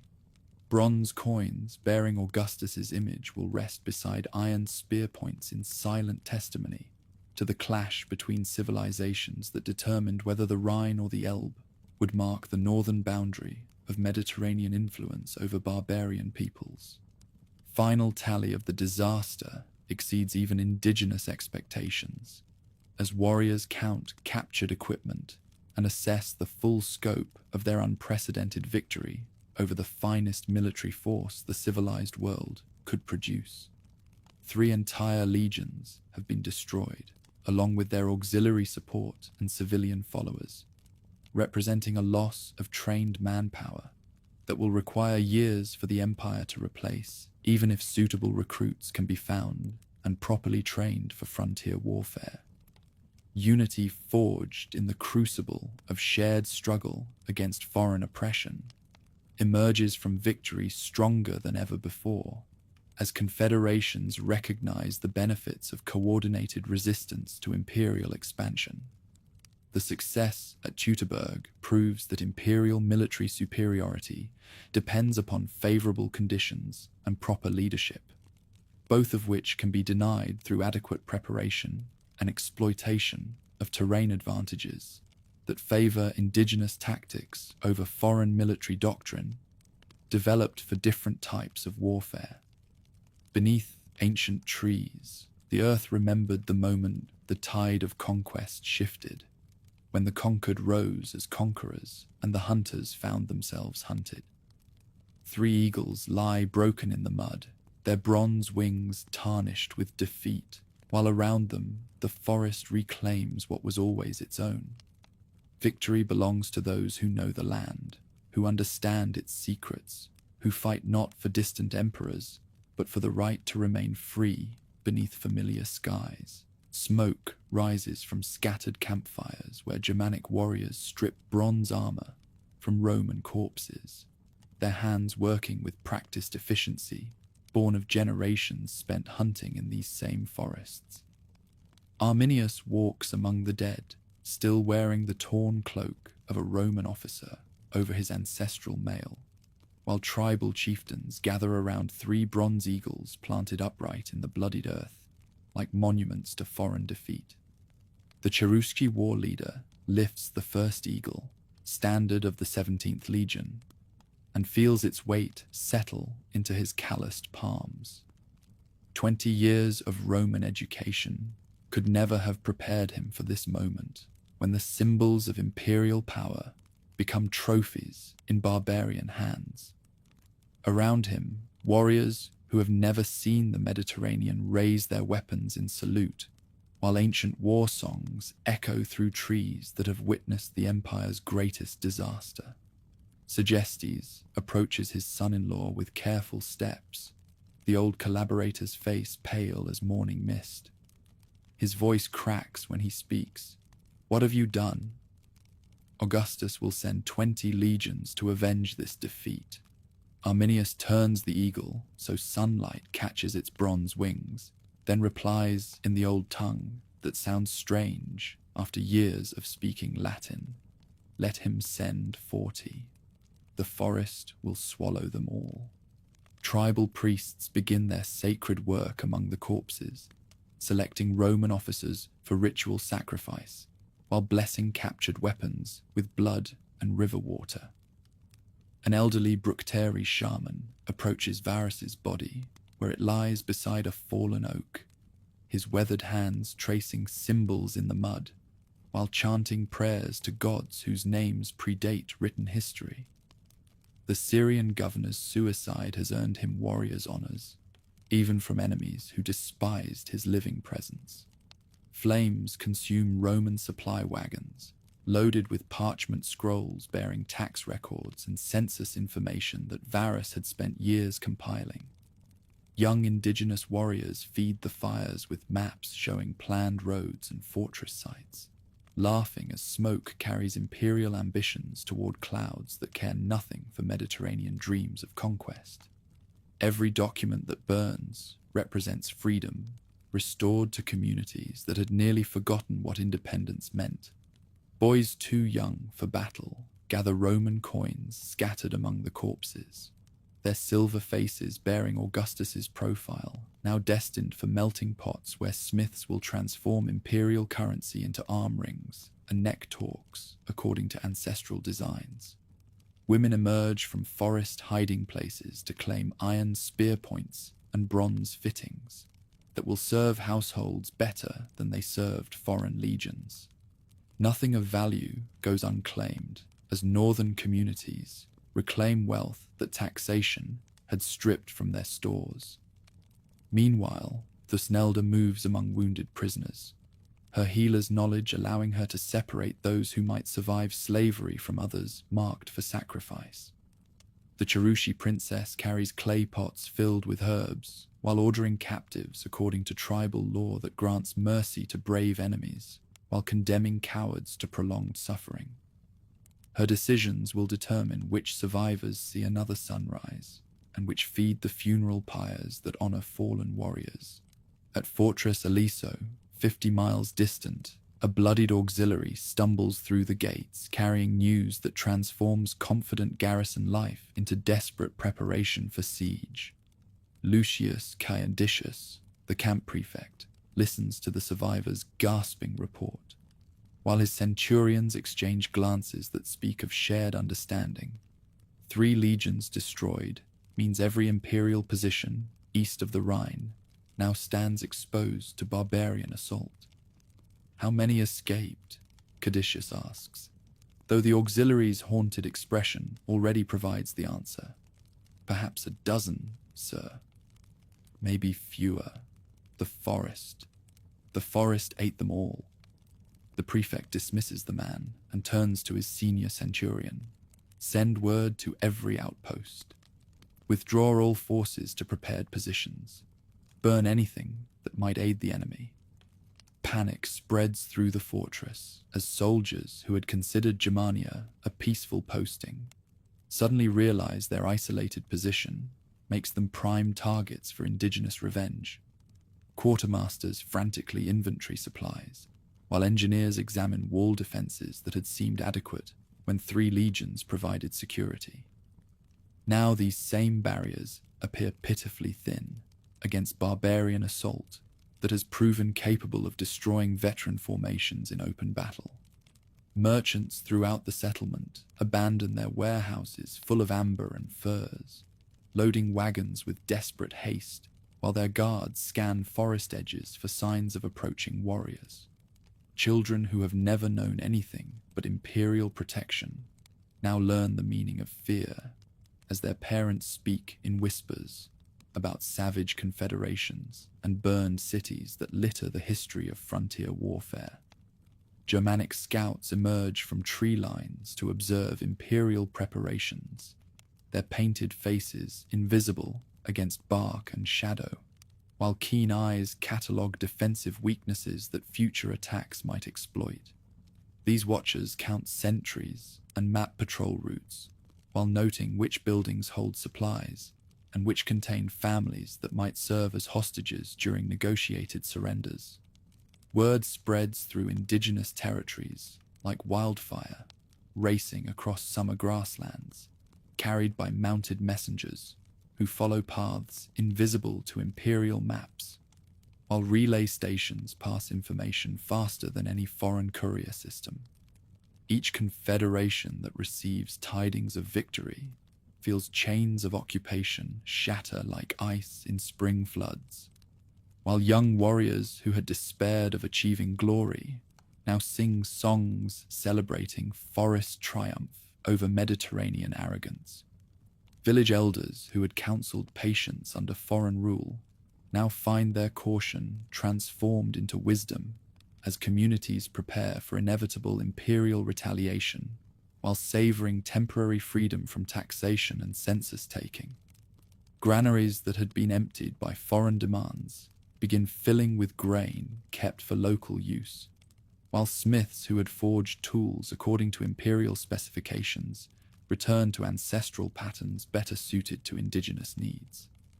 Gaius Asprenas receives the catastrophic report in his headquarters at Mogontiacum, where maps of Germania cover tables that suddenly seem as useless as children's games. The general's hands shake as he traces the march route that Varus had followed into oblivion, calculating how many days the barbarians need to reach fortified positions before reinforcements can arrive from Gaul or Italy. His aide, a young tribune fresh from rhetorical schools in Athens, asks the question that haunts every imperial officer. "Sir, what do we tell the emperor?"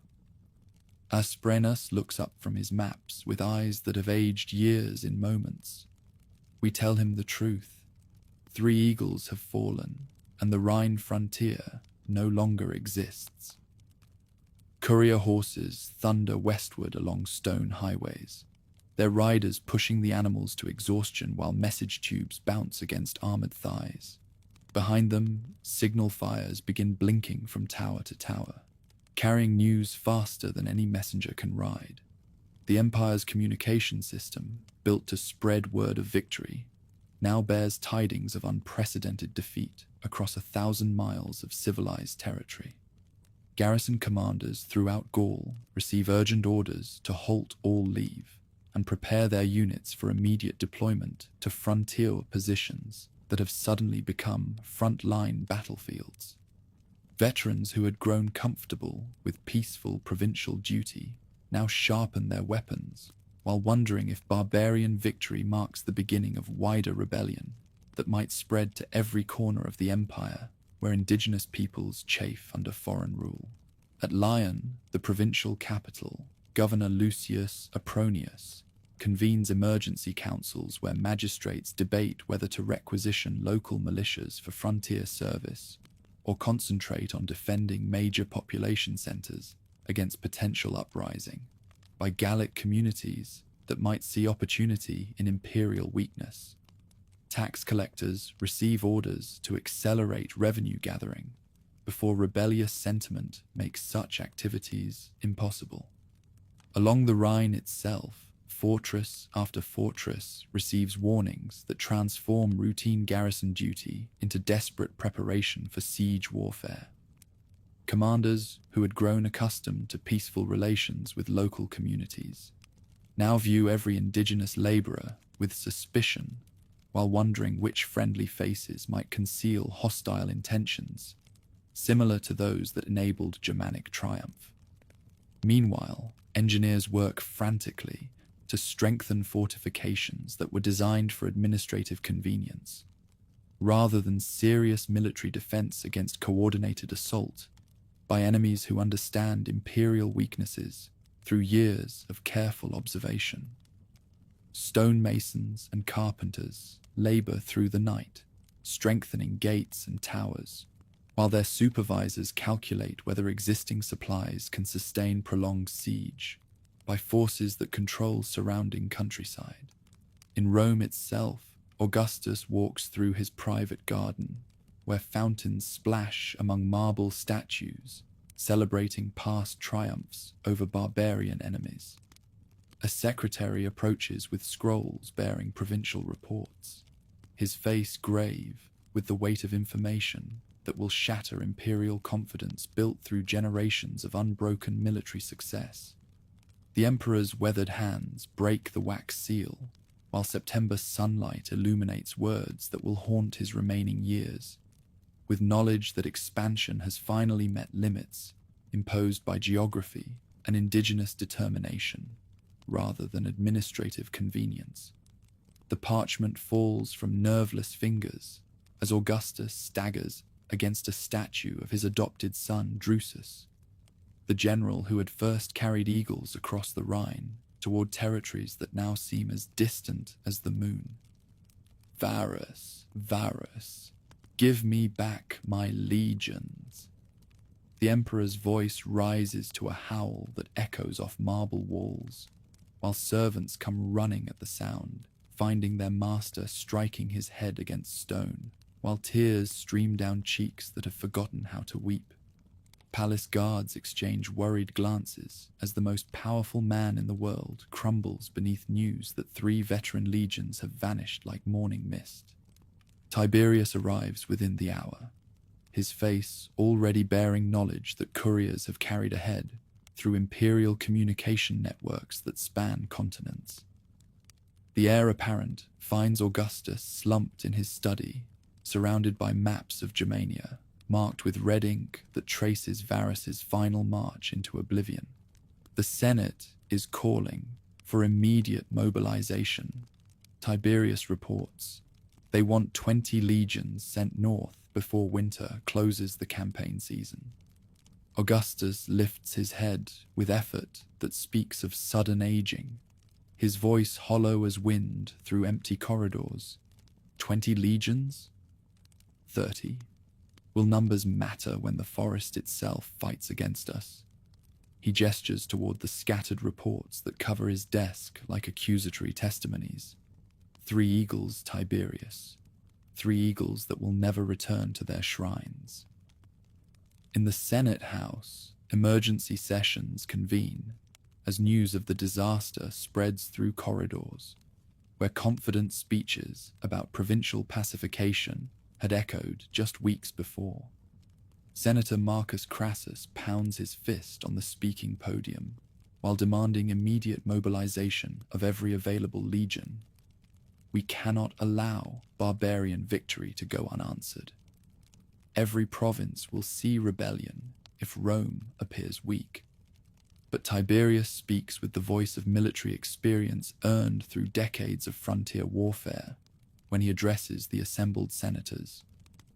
12 legions march into Germania, and we risk losing 12 more. The Rhine is our natural boundary. Perhaps we should accept what geography tells us.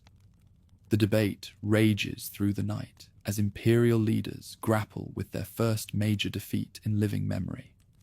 Cicero's son rises to speak from the benches, where young senators learn the arts of governance, his voice carrying echoes of his father's legendary rhetoric.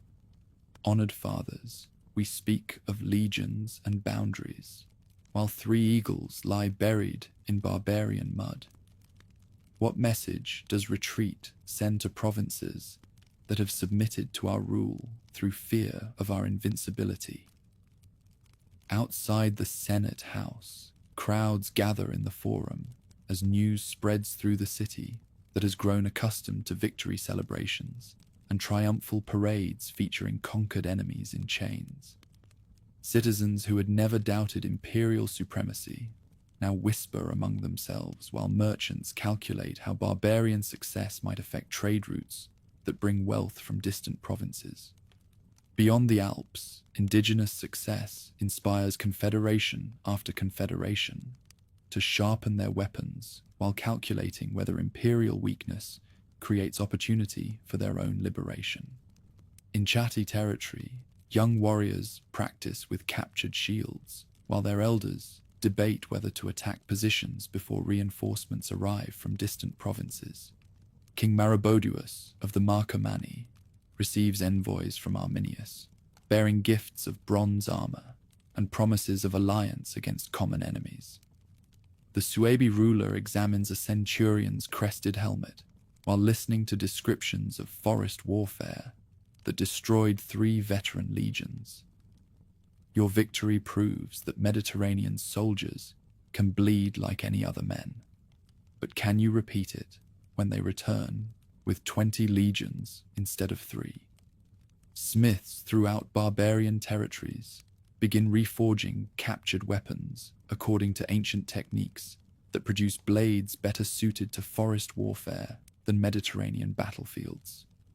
Iron taken from imperial pilums becomes spear points blessed by tribal priests, while bronze torn from legionary shields provides material for torques worn by warriors who have tasted victory against the world's greatest military power. At Cologne, engineers work frantically to strengthen fortifications while their indigenous laborers study every improvement with eyes that miss no detail. The supervisor notices his workers' unusual attention to defensive preparations, but dismisses his suspicions. Surely these men remain loyal to employers who pay their wages in silver coin, bearing Augustus's image. Germanic messengers follow ancient paths, invisible to foreign maps, carrying word of victory from confederation to confederation, while coordinating plans that will prevent imperial recovery through swift counterattack.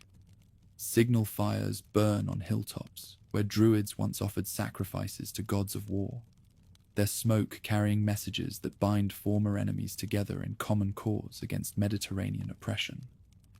Rhine barges carry desperate messages between fortress commanders who suddenly realize their isolated positions may become death traps if indigenous confederations coordinate attacks before reinforcements can restore the military balance that has maintained peace through superior force.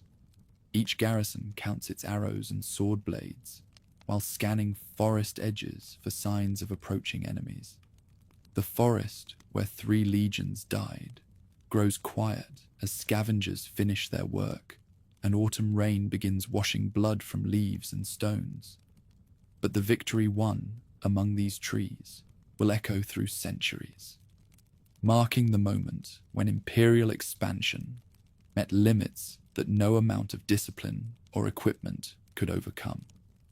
Winter approaches with promise of storms that will make campaign season impossible for armies dependent on supply lines and organized bases. But indigenous warriors know these forests in all seasons, and their victory has given them strength to face whatever response imperial pride may devise. When spring returns to lands that will never again submit willingly to foreign rule, ravens gather in unprecedented numbers above the killing ground, their harsh cries echoing through timber that witnessed the destruction of foreign ambition. Fallen trees that served as ramparts sink slowly into black mud, while seasonal rains wash alien blood from stones that will guard their secrets for generations uncounted. Broken armor disappears beneath moss and rotting leaves, as if the woodland spirits themselves conspire to erase all traces of Roman arrogance from their ancient domain. Within the marble halls of power, Augustus strikes his forehead against cool stone pillars that support the weight of empire. Quinctilius Varus, give me back my legions. His voice echoes through chambers, where senators once debated the wisdom of endless expansion, now silenced by news that shattered their confidence in civilized invincibility. Scribes hurry through corridors, carrying revised maps that show the Rhine as a permanent frontier rather than a temporary obstacle, while architects cancel plans for cities that will never rise beyond those northern waters. Marcus Crassus, eldest among the emperor's advisors, watches his master's grief with calculating eyes that have witnessed decades of Mediterranean triumph and occasional setback. Never before has disaster struck so completely, removing entire legions from existence as if they had never marched beneath eagles that now adorn barbarian altars in sacred groves beyond the frontier. Couriers arrive daily with reports from surviving auxiliaries who describe the methodical destruction of formations that had conquered Gaul and subdued Britannia's coastal regions with disciplined efficiency. Flavius Maximus stands before assembled officers in the fortress at Mogontiacum, his scarred face bearing witness to horrors that haunt his sleep and poison his waking hours. They knew our weaknesses better than we knew our strengths, the centurion tells his audience. Men who struggle to comprehend how disciplined legions could disappear so completely into northern darkness. The barbarian prince understood our methods because we taught them to him ourselves, training him in auxiliary service until he learned to think like a citizen while maintaining the heart of a savage. Professional soldiers who served in Germania returned to families with haunted expressions that no amount of wine can soften or victory laurels disguise. Veterans gather in taverns along the Rhine to share memories they cannot burden their wives with, speaking in hushed tones of comrades who died screaming in mud that sucked at their feet while invisible enemies struck from shadows that seemed to harbor malevolent spirits. These men petition for transfers to Egypt or Syria, anywhere the sun shines bright, and enemies fight in open ground according to civilized rules that both sides understand. Recruitment officers discover that young citizens no longer view military service as a path to glory and wealth, having heard too many stories of how barbarian princes use their education in Mediterranean ways to destroy the very legions that trained them. Fathers who once boasted of sons serving in auxiliary cohorts now worry that such positions merely provide potential enemies with inside knowledge of tactics, equipment, and weaknesses that can be exploited when political winds shift and loyalty transforms into betrayal. Beyond the Alps, Germanicus paces before maps spread across oak tables in his winter headquarters, surrounded by engineers who study river systems that might provide supply routes through hostile territory, where every village harbors spies and every path leads through carefully prepared ambush sites.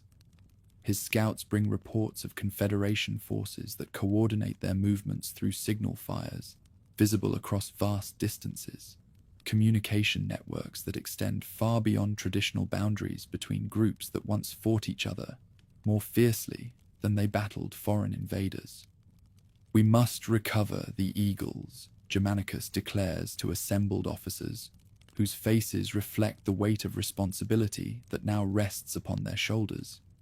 Each man understands that future campaigns will cost more blood than the original conquest would have required.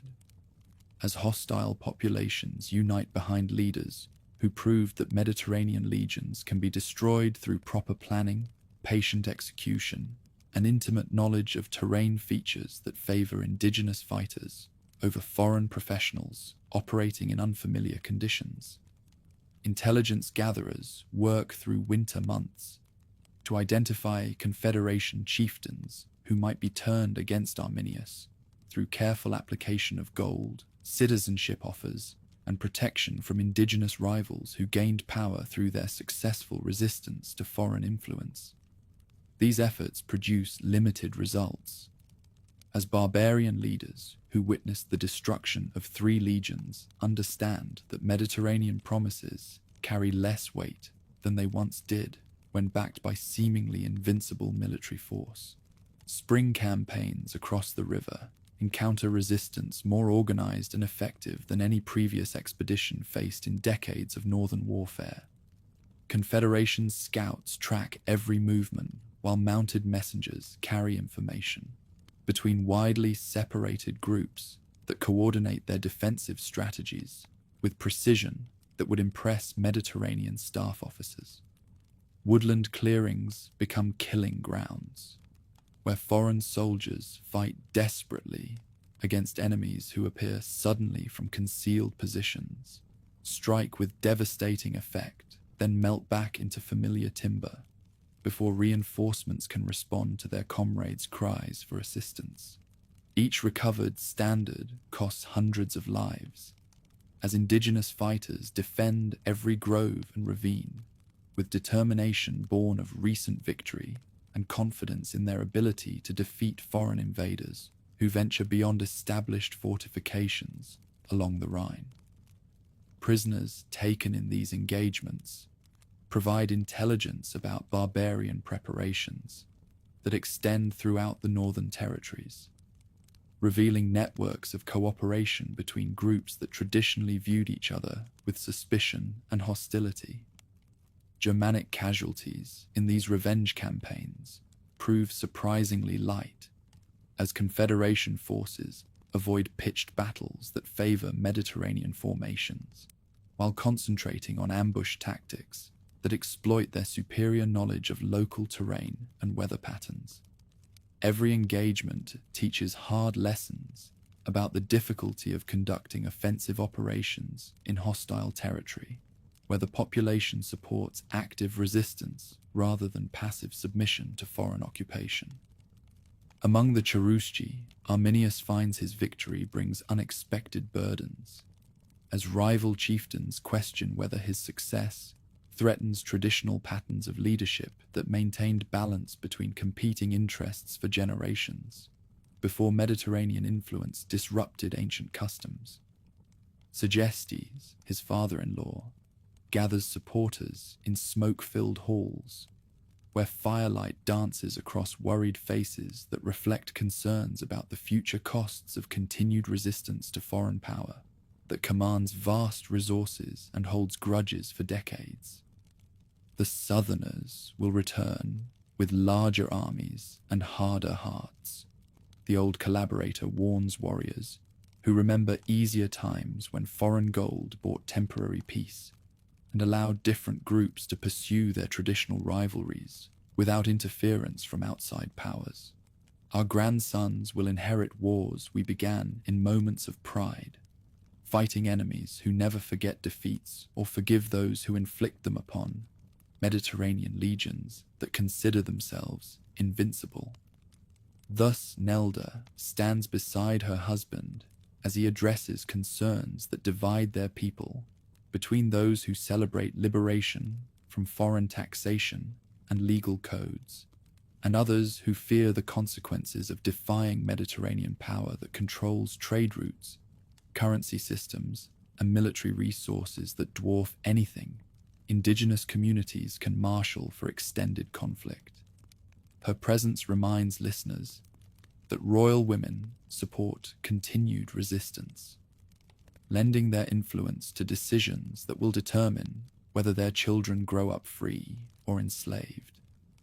Young warriors who survived the Great Battle sharpen their weapons while listening to debates that will shape their future, understanding that their victory created obligations as well as opportunities.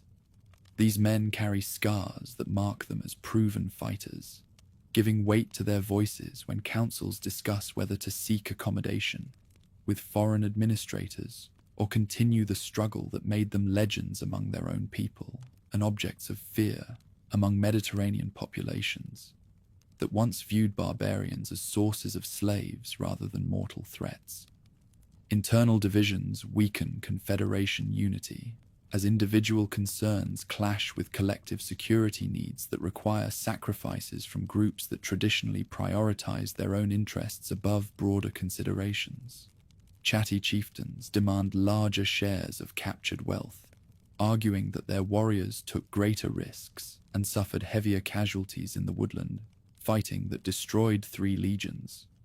Bructeri leaders question whether their young men should die defending Cherushi territory from inevitable retaliation that will fall most heavily upon communities closest to the frontier.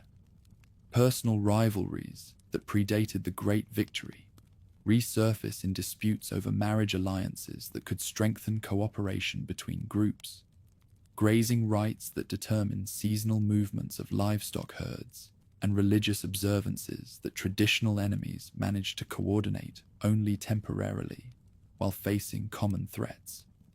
These conflicts remind participants that unity achieved in wartime requires constant effort to maintain during peaceful intervals when immediate dangers recede into memory. Merchants who once traded with Mediterranean settlements across the Rhine now seek customers among confederation communities that prefer indigenous goods to foreign luxuries, whose appeal diminished after witnessing the true costs of southern civilization. Caravans that previously carried amber and furs to foreign markets instead distribute these products among northern communities that value them for practical uses rather than their ability to generate revenue in alien currency systems. Smiths work at forges that burn captured Mediterranean equipment, melting armor and weapons to create spearheads, axes, and agricultural tools suited to indigenous needs rather than foreign military requirements. These craftsmen develop techniques that combine traditional methods with innovations learned from examination of sophisticated equipment taken from destroyed legions, producing hybrid technologies that serve local purposes while incorporating useful foreign improvements. Potters shape vessels according to ancestral designs that emphasize function and symbolic meaning over aesthetic appeal to foreign customers who valued exotic barbarian craftsmanship as curiosities rather than practical objects. Their workshops produce containers for storing grain, cooking food, and conducting religious ceremonies according to specifications passed down through generations, before Mediterranean influence began altering traditional patterns of material culture. Farmers plant crops. Their grandfathers grew before foreign administrators demanded tribute in Mediterranean currency that held no meaning in northern markets where wealth was measured in livestock, land quality, and social relationships rather than abstract monetary units. These agricultural communities return to subsistence patterns that emphasize local self-sufficiency and seasonal cycles that align with indigenous religious observances rather than tax collection schedules imposed by alien bureaucracies. Storytellers gather children around evening fires to sing of the great victory, teaching songs that celebrate heroes who died fighting foreign invaders rather than serving their interests as auxiliary troops in distant campaigns. These performances preserve cultural memory while inspiring future generations with examples of successful resistance to overwhelming odds, demonstrating that determination and proper leadership can overcome apparent disadvantages in resources and training. Children born in the aftermath of victory carry names that incorporate references to the woodland battle, ensuring that the triumph becomes part of their personal identity as well as their collective heritage. Mothers sing lullabies that tell of brave warriors who drove invaders from their homeland, while fathers teach sons to track enemies through dense timber where foreign formations cannot maneuver effectively against opponents who understand every tree and stream. Religious significance transforms sacred groves, where captured eagles were offered to ancient gods who protected indigenous peoples from southern invasion. Priests develop new rituals that incorporate equipment taken from destroyed legions into ceremonies celebrating divine favor and ancestral protection, creating hybrid practices that acknowledge the power of foreign military symbols while subordinating them to traditional spiritual authorities that predate Mediterranean influence. Sacred springs, where alien officers were sacrificed, become pilgrimage sites for confederations seeking spiritual guidance in matters of war and diplomacy. Warriors travel great distances to drink from waters blessed by the blood of enemies who once seemed invincible, believing that such rituals transfer the strength and knowledge of defeated foes to those who will continue the struggle for independence against future threats. Seasonal festivals incorporate displays of captured weapons and armor, transforming trophies of victory into religious objects that remind participants of divine favor, shown to communities that maintain proper relationships with ancestral spirits. These celebrations combine traditional elements with innovations inspired by recent events, creating new cultural forms that commemorate specific historical achievements, while connecting them to eternal patterns of seasonal change and spiritual renewal.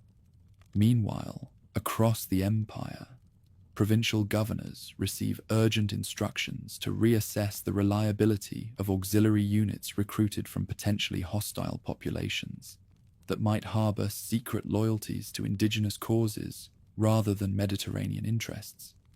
Gallic chieftains, who served foreign masters faithfully for generations, find themselves under suspicion as administrators question whether barbarian princes can ever be trusted completely with civilized security, when their primary loyalties lie with tribal communities that view Rome as an occupying power. Britannic kings who welcomed southern protection against hostile neighbors discover that their loyalty now faces scrutiny for signs of potential treachery that could manifest in future crises when foreign support becomes unavailable. Egyptian priests who accommodated Mediterranean religious policies encounter new restrictions designed to prevent the kind of cultural synthesis that produced leaders capable of turning their education against their teachers with devastating effectiveness. Veterans of confederation campaigns spread throughout the empire carry lessons learned in woodland warfare that influence military training and tactical development for decades after the disaster. Engineering manuals receive revisions that address challenges of operating in heavily timbered terrain, where standard formations become liabilities rather than assets, forcing innovations in equipment design and operational procedures that acknowledge environmental factors previously considered unimportant by Mediterranean military doctrine. Intelligence procedures undergo modification to account for the possibility that trusted allies might be gathering information for future use against their supposed patrons, creating new security protocols that assume potential betrayal rather than guaranteed loyalty from auxiliary personnel recruited from conquered populations. These changes reflect growing awareness that cultural assimilation remains incomplete even after generations of apparent accommodation to foreign rule. Training programs for auxiliary officers now emphasize loyalty testing and cultural indoctrination, designed to prevent the development of divided allegiances that could prove catastrophic during critical operations. Instructors who previously focused on military skills and tactical knowledge must now address psychological and political dimensions of service that were once considered automatically resolved through proper recruitment and advancement procedures. Historians throughout the empire begin collecting testimony from survivors and witnesses, creating narratives that will preserve memory of the catastrophe for future generations who must learn from this example of how overconfidence and cultural misunderstanding can lead to unprecedented military disasters. These scholarly efforts produce competing accounts that reflect different perspectives on events that changed the balance of power along Europe's most contested frontier. Indigenous storytellers incorporate the victory into epic cycles that celebrate heroic resistance, while warning of the constant vigilance required to maintain freedom against foreign ambition that never truly abandons its expansionist goals. Their performances ensure that cultural memory of the triumph will inspire future generations, while teaching practical lessons about unity, leadership, and the importance of understanding both friendly and hostile powers that shape political circumstances. These competing historical traditions create divergent cultural memories that will influence future conflicts between Mediterranean civilization and northern communities that successfully resisted incorporation into foreign political systems. Each side develops narratives that justify their actions while demonizing their opponents, establishing patterns of mutual hostility that persist long after specific grievances fade from immediate memory. Arminius himself becomes increasingly isolated as success brings him enemies among his own people, who fear his growing influence threatens traditional political arrangements that maintained stability through checks and balances between competing centers of authority. Personal rivalries combine with legitimate concerns about concentration of power in the hands of someone whose methods and goals differ from established customs that govern previous generations of indigenous leaders. Segestes and his faction work actively to undermine the victor's authority, spreading rumors about his Mediterranean education, while questioning whether someone who learned alien ways can ever be trusted to protect indigenous interests when pressure mounts for accommodation with foreign powers that control vast resources and command sophisticated military capabilities. These political enemies find receptive audiences among traditionalists who worry that revolutionary changes threaten social structures that provided security and identity for countless generations. Assassination attempts multiply as rivals realize that direct confrontation remains impossible, given popular support among warriors who remember the great victory and view their leader as proof that foreign invaders can be defeated through proper planning and execution. Poison appears in his food, while hired killers wait along woodland paths.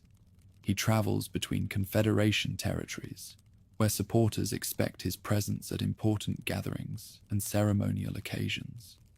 Thus, Nelda organizes personal protection, drawn from families that lost sons in the battle, creating a guard force whose loyalty stems from shared sacrifice, rather than political calculation or material rewards that might prove insufficient during moments of crisis. These security measures transform the victorious prince into a marked man whose triumph contains seeds of eventual destruction, as success creates as many enemies as it eliminates, while generating new sources of conflict within communities that achieved unity only temporarily. Final irony emerges as Arminius falls not to Mediterranean revenge, but to indigenous rivals who cannot tolerate his continued success and growing influence over Confederation affairs. Relatives who should protect him according to ancient customs instead plot his downfall, believing that his elimination will restore traditional patterns of leadership that his victory had disrupted beyond their ability to control or predict. Blood ties that should guarantee safety become instruments of betrayal, as family members place political calculations above kinship obligations. They strike him down during a gathering where ancient hospitality customs should have guaranteed protection from violence, proving that unity achieved in wartime cannot survive the peace that victory brings when old rivalries resurface and personal ambitions overcome collective interests. His death removes the one leader capable of maintaining Confederation cooperation against future foreign threats, ensuring that Mediterranean powers will face divided opponents rather than unified resistance when they return with modified strategies designed to exploit indigenous political weaknesses. Sacred groves where the great battle raged return to seasonal silence broken only by wind, through branches that witnessed the destruction of foreign ambition and the triumph of indigenous determination over seemingly overwhelming odds. Fallen armor rusts beneath leaves that conceal evidence of southern overreach, while broken weapons provide iron for local smiths who forge agricultural tools from instruments of conquest, transforming implements of war into peaceful purposes that serve community needs. Nature slowly takes back the land where civilizations once clashed over the fate of Northern Europe, leaving behind only faint signs as future powers face the same stubborn resistance in other forests. Roots grow through helmet openings, while vines embrace sword hilts, creating natural monuments to the folly of underestimating indigenous peoples who fight for their homeland, rather than distant political abstractions. Ancient trees that sheltered Germanic warriors during their greatest triumph continue their growth cycles, adding rings that mark the passage of seasons while preserving in their cellular structure the memory of that crucial moment when expansion met its limits. An imperial ambition learned hard lessons about the costs of overconfidence. These silent witnesses will outlive the civilizations that fought beneath their branches, maintaining their vigil over secrets buried in earth that absorbed the blood of 3 legions. Thus ends the tale of how Roman legions disappeared into Germania's depths, teaching eternal lessons about the limits of expansion and the price of underestimating indigenous determination, backed by proper leadership and favorable terrain. Their fate stands as perpetual warning to any power that mistakes temporary submission for permanent conquest, reminding future generations that woodlands keep their secrets, while freedom, once tasted by oppressed peoples, creates appetites that empires cannot satisfy through force alone, no matter how sophisticated their weapons or disciplined their troops.